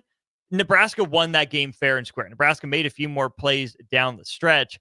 Obviously, it's a different challenge going on the road to East Lansing, right? The Breslin Center is going to be rocking. Fred Hoiberg, intimately familiar with that gym. But as you look back to last year's win first, what do you think that win over Michigan State did for the team and its confidence? Well, it's interesting because Michigan State is a good team and a good program, and that's what it kind of can help you do. And like you said, the timing of it can kind of spark you, and that's why you want to definitely have a good performance here and get a win, steal one on the road. Michigan State has not been at the level that they were maybe 5 years ago or so. Their program's just kind of just doesn't seem to have the star power, or the teams just make the runs in March that we were so used to with Coach Izzo. But certainly getting a win over a brand name like that can definitely boost her confidence. And as we've seen, with Creighton's win over Kansas, and Nebraska's win over Creighton, and altogether boost your net ranking or your rankings throughout it. So I mean, I'm still wondering how good this Michigan State team is. They haven't necessarily caught on fire from beyond the arc or anything like that. They're still kind of finding themselves, but it's a big brand name that, regardless of where they are, it's eye popping when you see it on the ticker nationally. And for Nebraska, it's definitely one to be proud of if you can get put Sparty's logo up on the mantle or however you want to do it. That part. It's 4.5 points, the line right now, in favor of Michigan State at home. I'm not sold on Michigan State either. Not as much upper level talent as they've had in years past. I'm not going to say Izzo doesn't have his fastball necessarily, but it's just a different program. It's a different vibe. It's a different feel from the outside. But Fred Hoiberg has his team preparing for the same level of physical play, and especially the transition. Bearcade Boy Gel seems like he's a game time decision. Did some live work. We'll see how he responds to that. He's going to be a game time decision tomorrow. Where are you at with Nebraska right now, Bach, after the win over Creighton, a couple more wins over South Dakota and North Florida? Are you believing in this Nebraska team? Do they have your eyebrow raised in curiosity? Are you still skeptical and wait and see mode? Where are you at with the Huskers right now? Well, I think I'm pretty optimistic about them now. I mean, obviously the Creighton win changes quite a bit of things for you. Are they, can you be that consistently is kind of the question moving on. Connor Essegian in his last 2 games has scored 29 and 22. I mean, he's really feeling it right now. And can you keep that up to a certain level? To expect somebody to shoot beyond 45% all year is a big ask, but I mean, he's feeling it. That's his role. And that, he's kind of brought in that Casey role, and he's filled it out well. So, I feel pretty darn good about him. They've got, certain matchups throughout the year are not going to always, lean in their favor, but they've got enough pieces to work with. And I think last time when we were talking, we were kind of thinking who's going to be that scorer. It can be Juwan Gary as maybe the second guy, feel more comfortable with him kind of in the third guy spot, but who's going to jump that? And it's been Connor Essegian. So it's very interesting. Essegian as a whole is kind of a big topic to talk about, because last year he shot himself out of the rotation. He just couldn't shoot anything. And it's hard to imagine now when you watch him here. So is this version that we're getting of Connor Essegian, or even, a few more misses, but still somewhere around this version of Connor Essegian, what you're going to get all year? Are you going to have to kind of ride the ups and downs and have, different players step up for him? It's a big question, but I mean, he feels like he's kind of got a lot of momentum. The crowd's starting to get behind him. And so, this is, again, a type of game that you can definitely grab the nation's attention if you have another big game there. I feel good about him. I feel a little bit better if Buchengel was a little bit healthier. Obviously, we don't know if he's going to play tomorrow, but he's a big piece in my mind for what, how much he develops, because he's got a lot of potential just with his length and problems he can present you. If he can develop throughout the season, I think that they've got a lot of potential. 3994 has a few interesting thoughts here on our Starter Heyman Jewelers text line. On Essegian, he says the overall athleticism and potential is better than Keisei Tominaga in his opinion. I am going to come out publicly and say this. I don't think Tominaga is the comp for Essegian. I think it's Wilcher. I really do. Keisei was better with the ball in his hands. He was a better passer, a better cutter. I'm not going to say Essegian can't shoot it similarly, maybe not quite as well. I don't know. I guess we'll wait and see. But I think Connor Essegian didn't come to fill the Keisei Tominaga role, because Keisei Tominaga was one of one. The way Nebraska let him cook with the ball in his hands, the way he moved off screens, Connor Essegian is a more traditional player. To me, he's replacing CJ Wilcher, and you see it in how Nebraska uses him, the sets that they run for him. It's the CJ Wilcher role. It's not the Keisei Tominaga role. If Connor Essegian has to handle the ball and be a creator for others, I don't think that's his best position. I really don't. I think if Connor Essegian can come off the bench and be that sixth man, provide some scoring punch, be that emergency spot starter with his Big Ten experience, I think that's a good role for him, right? So I get that the case of Tominaga is the easy comp, but let's not be so quick to forget what made Keisei Tominaga special, right? Asijan can be so good in a traditional role, and that to me, Bach, is what Nebraska was missing last year, was consistency out of CJ Wilcher. He had the highs, then he had just the disappearing acts. And best of luck to CJ at Texas A&M. I'm not trying to rag on the guy. If Asijan can be more consistent than CJ Wilcher, be a consistent double-digit points per game scorer, that to me will go so much further for Nebraska than him trying to replace Keisei Tominaga. Yeah, it's interesting because, you like to do these player comps and roster, turnover and stuff like that, but no player is going to fill the exact same role, or it's unlikely. So there are things. I mean, Keisei was better at kind of getting the shot himself. Keisei was much better at finishing than we've seen from his season quite, so far. And so I do think you're right. I mean, he's kind of in that role, but it's interesting because that's where Keisei's role started, a year and a half ago or 2 years ago now as that kind of 3-point threat, more offense off the bench. He developed into starter.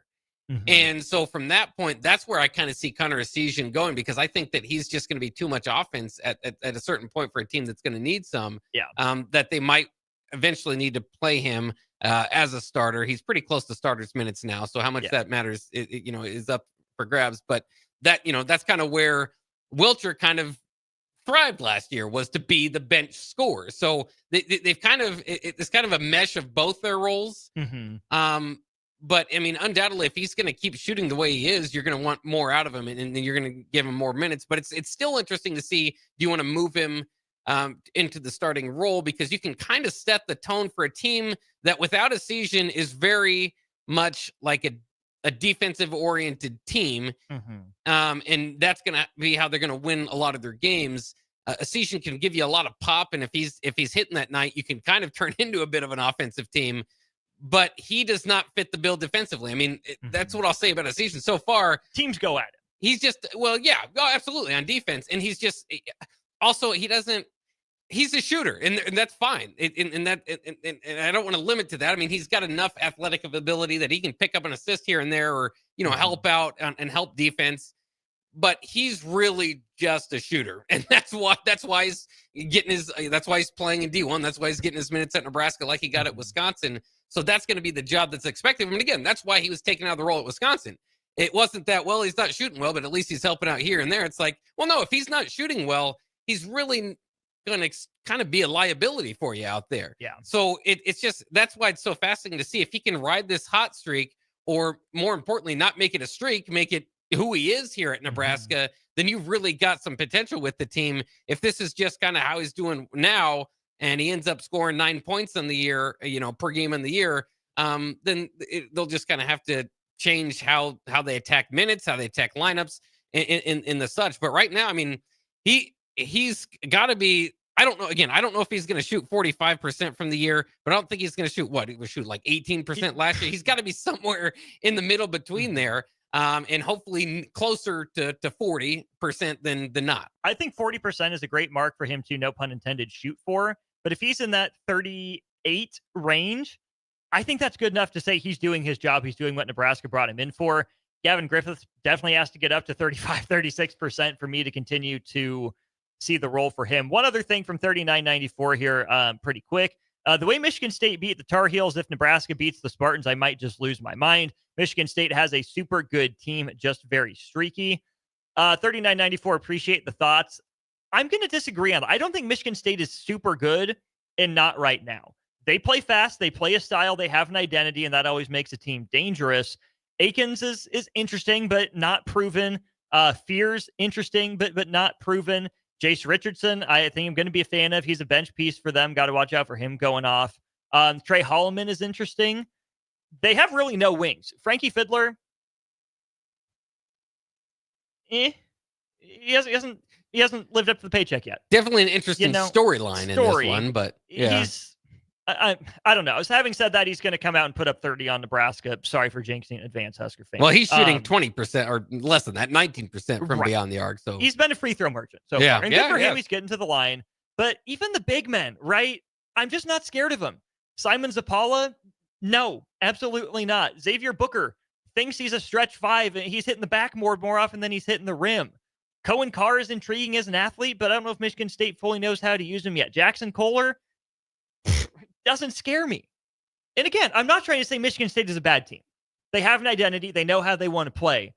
I'm telling you that of all the opportunities Nebraska has had to go into the Breslin Center and not just compete, but feel good about its chances to win a game, I like where Nebraska is at and the way Nebraska is playing right now better than I do for Michigan State on the other side, Bach. Yeah, I mean, again, just if you just compare it to last year, I don't think they have a Tyson Walker. I don't think they have, AJ Hogard transferred. Right. I just Malik Hall. Yeah. I just think their and again, even last year's roster is not peak Michigan State. No. So I just don't think they're at the same place as they are as a program. Still kind of looking for their footing. Did beat North Carolina, challenged Kansas. So it's not like they can go out there and play with just about anybody on a given night. But Nebraska, you got to feel like at least now it's early on, but having beaten Creighton is in that category too. So I feel like this is a time to get him. If you want to get him in the Breslin Center, this is a time to get him. And we've had some memorable victories over Michigan State in the past there. You remember, now I can't just call it the tournament year because now there's been two of them.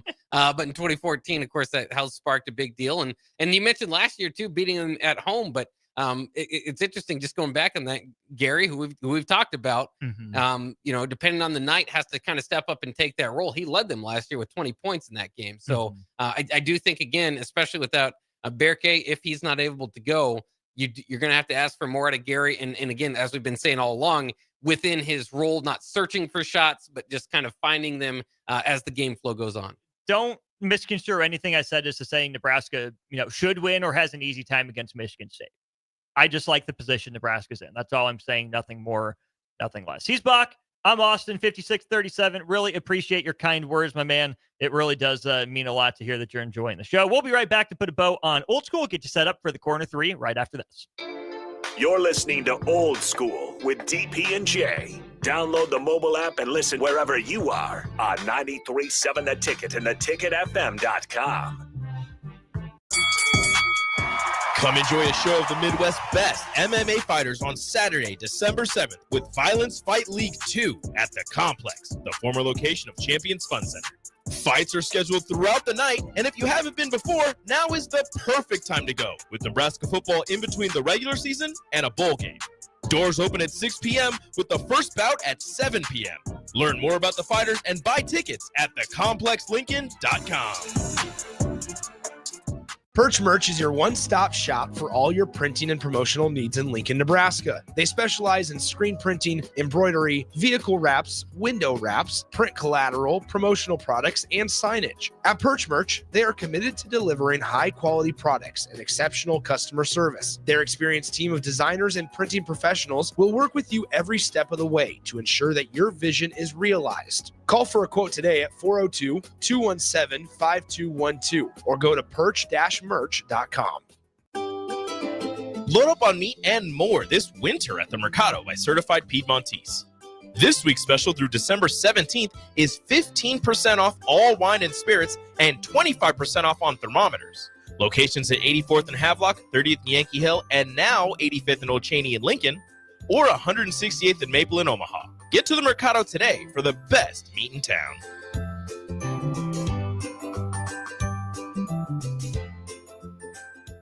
As a proud member of the Roofing and Solar Reform Alliance, Coalition Restoration stands out by providing thorough property assessments, personalized customer service, and top-notch craftsmanship. With years of experience in the industry, Coalition Restoration has built a notable reputation for having a team filled with skilled professionals and possessing the expertise to handle any roofing project, big or small. Visit their website today for a free roof assessment at www.coalitionrestoration.com or give them a call at 402-607-8186. If you're sick of catering from the same places every month, it's time to switch things up. Mulberry Barbecue is perfect for business lunches and dinners, family gatherings, holiday parties, wedding receptions, rehearsal dinners, and so much more. Delivery and full-service options are available, and they can cater for anything from 10 people to 500 people. Call them at 402-937-7114 to look at their menu options and get your catering booked today. Mulberry Barbecue, located at 11th and Cornhusker Highway. On the farm from dawn till dusk, hardworking hands tend to the land, equipment, and the animals. But your hard work deserves a little relaxation too. Visit the Nebraska Ag Expo, December 10th through the 12th at Sandhills Global Event Center in Lincoln. See all the latest ag innovations in livestock and equipment, precision ag, drone, and AI tech, crop inputs, grain storage, and more. Take a break from the daily grind and recharge at the Nebraska Ag Expo. You deserve it. Sponsored in part by Farm Credit Services of America and Ag Direct. Are you ready for a new opportunity? Check out Sandhills Global. Join a dynamic team where your skills are valued and your career can soar. We offer full-time positions with a 4.5-day work week, competitive pay, excellent benefits, and a positive work environment. From IT and marketing to sales and finance, we're looking for talented individuals just like you. Apply today at sandhills.jobs and take the first step towards an exciting future. That's sandhills.jobs. Don't wait, apply now. Automotive Solutions is Lincoln's one-stop shop for all your vehicle needs, from vinyl wraps to engine repair and maintenance. Automotive Solution offers fleet services as well as printing and graphic design for vinyl applications, plus installation of vinyl for boats, trucks, cars, and anything else you want wrapped. Perfection is their standard, and they never settle for less. Call today at 531-249-5600 or go to automotivesolutionslincoln.com to learn more. That's Automotive Solutions, 2040 Southwest 5th Street in Lincoln. You can help fight deadly diseases like RSV and influenza while getting paid for your time. Velocity Clinical Research is now seeking clinical trial participants in your area. Participants can receive compensation for study-related time. No health insurance is needed to join. Find a study near you at velocitytrials.com. That's velocitytrials.com.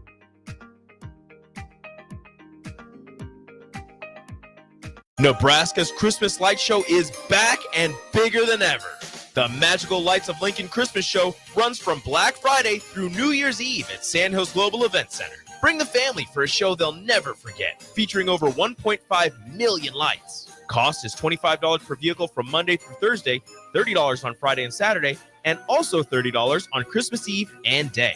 Purchase your tickets online today at ChristmasLightsInLincoln.com and get ready to experience a drive-through light show like you've never seen before. Finally, a good reason to have a smart house. Just say, Alexa, play 93.7 The Ticket, and we'll magically start playing. How's it work? Nobody knows. Don't ask questions. 93.7 The Ticket, Fox, KFXL weather. Sponsored by John Henry's Plumbing, Heating, and Air Conditioning. Your Lincoln forecast for today, we'll see lots of sunshine with light winds, an high around 48. Tonight, mostly clear skies and calm winds with a low around 26. And tomorrow, we'll see mostly sunny skies return with a light breeze and a high near 60. I'm meteorologist Kyle Fletcher from 93.7 The Ticket and theticketfm.com. Make the short drive to Pleasantdale and enjoy a great meal at the P-Dale Pub. From prime rib, patty melts, ribeyes, drink specials, and so much more, the P-Dale Pub provides a small-town feel with exceptional service and delicious food. Visit the P-Dale Pub in Pleasantdale today and watch their Facebook page each week to find out their dinner specials. Back to old school with DP and J on 93.7 The Ticket and theticketfm.com. One more segment here on Old School, brought to you by the Mercado by Certified Piedmontese. Again, don't forget tomorrow night, big fight night at the Complex. ComplexLincoln.com. Get your tickets for a huge night of fights. Doors open at 6, fights start at 7 tomorrow. Austin Oerman, Jake Bakoven with you here for just a few minutes before I take over the airwaves, dominate them myself, or something like that. For the corner 3, Jacob Bigelow on his way in for the crossover pod there. But Bach, it's conference championship weekend. We got 3 of them tonight. Big one in the Mountain West. Boise State and UNLV. Broncos are favorites on the blue turf. Where are you at with Boise State? Do you like them having a bye right now? Do you think they should get the bye? Where are you at with the Broncos? Well, yeah, I mean, it's tough to say that they would deserve that over the Big 12, considering going from the Mountain West. But, I mean, part of this is just kind of like how good is UNLV? Because that's one of their other best victories, and UNLV is a top 25 team. If you have 2 of them over UNLV, and your 2 victories take UNLV out of the top 25. It's just a lot of weird math that you're kind of doing there. But obviously they played Oregon really close. And I think that this is going to be a really good game. I mean, because like I said, UNLV although they were at home the first time, played within 5 points of Boise. But it's just hard to imagine Ashton Genty not being in the playoffs. This, for the hype that he's got, the Heisman chances, and just everything that's involved. So, I mean, I think, and again, not being too much of a conspiracy theorist here, but I think they find a way to the playoffs tonight after a victory. But I do expect a really good game. I know some people are just thinking, all right, Boise State's in, but this could be a match. I mean, UNLV could definitely be the first one to play spoiler here on this weekend. Because if it's not if it's not Boise State, UNLV probably moves up unless you jump Tulane over them. If Tulane goes on the road and beats Army, the Green Wave are 5-point favorites tonight. Then tomorrow, 6 conference championship games. Are there one or two that you have your eyes on specifically? Well, I really like the Big 12 because Arizona State and Iowa State is just, I mean, it was the most interesting conference to try to figure out who's going to be there to begin with. And this is where we land. And I've always loved the Cyclones and Arizona State. So that'll be fun. But I do feel a little bit, I feel like a little bit of conference championship weekend is a little lowered because of the playoff impending, right? It's, some of these games like Penn State, Oregon is obviously the Big Ten. That's the one I'm going to be most interested in, but they're both in. So it's just kind of weird. What's on the line is a bye and different routes, but you're both make the playoffs. So it's just kind of strange that way. Certainly a Georgia-Texas rematch is fascinating as well. I don't want to, I basically picked all of them at this point. Fair enough. The one you didn't mention is the one that I'm probably most interested in, and that's the ACC. SMU is the favorite. They should be 2.5-point favorites. Not the toughest schedule, but they've won their games. Props to them. Clemson hasn't played again. Not exactly murderer's row. Really backdoor their way in with Miami losing at Syracuse. I want to root for Clemson because I'd love to see 2 ACC teams in the playoff, kick an SEC team out. But Bach, I think I'm obligated to root for SMU because there's no way the committee is bumping Alabama out and keeping SMU in, right? Even if Clemson wins, SMU probably ends up ahead of Miami, right? A team that I still think deserves an at-large over Alabama to the college football playoff. They won more games, strength of schedule, secondary, not primary, but that's whatever. If Clemson beats SMU, I am morbidly curious to see how the committee susses out 10, 11, 12. Yeah, absolutely. But I mean, I think we saw this last year. Alabama's going to get in. Wow. But more than anything, it's the SEC is going to want their representation. Yeah. They have a lot of power in this. And so they're probably going to force their way to get Alabama in. Again, the question was going to be South Carolina or Ole Miss or Alabama. We saw Alabama is the one, which again makes a lot of sense, at least on their behalf. And they're kind of like Georgia. I mean, they've had an impressive enough victory that if they play their best, they could be one of the best teams in the country. They just have had trouble doing that week in, week out. They indeed have. Appreciate you filling in, Bach. Thanks for coming in. Absolutely. It's been fun. That it has. We will go to break. When we get back, time for the Corner 3. Thanks to Nebco for their sponsorship of On the Block, for the Mercado by Certified Piedmontese, for Old School, our great friends at Sartor Human Jewelers, their sponsorship of the streams and the text line, and Aloe Fiber, where they understand the importance of exceptional service with local heart, for the VIP line that we had our VIP, Jay Foreman, on first segment of the show. For Bach, I'm Austin. Don't go anywhere. TC3's next.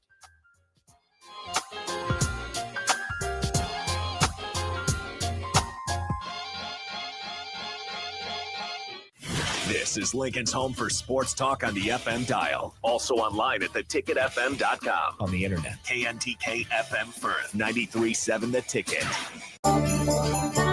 Slay the holidays this year with a gift that'll really get them going. One that's built to win, like the new Honda CRF-R Motocrosser. One that's built for fun, like a Honda Mini Moto. Or one for each member of the family, like a Honda CRF Trail Bike. At Rod's Power Sports, you'll find the motorcycle, ATV, or side-by-side they'll love. During the Honda Gifts That Go sales event, you can slay the streets in style with a Grom Mini Moto, slay the trails with the CRF 50F, or pile into a Pioneer 1006 Deluxe Crew that can carry 6 elves over the fields and through the woods all year long. This year, don't just give any gift. Give the gift of outdoor adventure with a ride they'll never forget. Don't miss out. Head to Rod's Power Sports in Lincoln, Nebraska during the Honda Gifts That Go sales event. It's your chance to slay the holidays and your gift list. Dealer participation may vary. See dealer for complete program and safety details. Make the short drive to Pleasantdale and enjoy a great meal at the P-Dale Pub. From prime rib, patty melts, ribeyes, drink specials, and so much more, the P-Dale Pub provides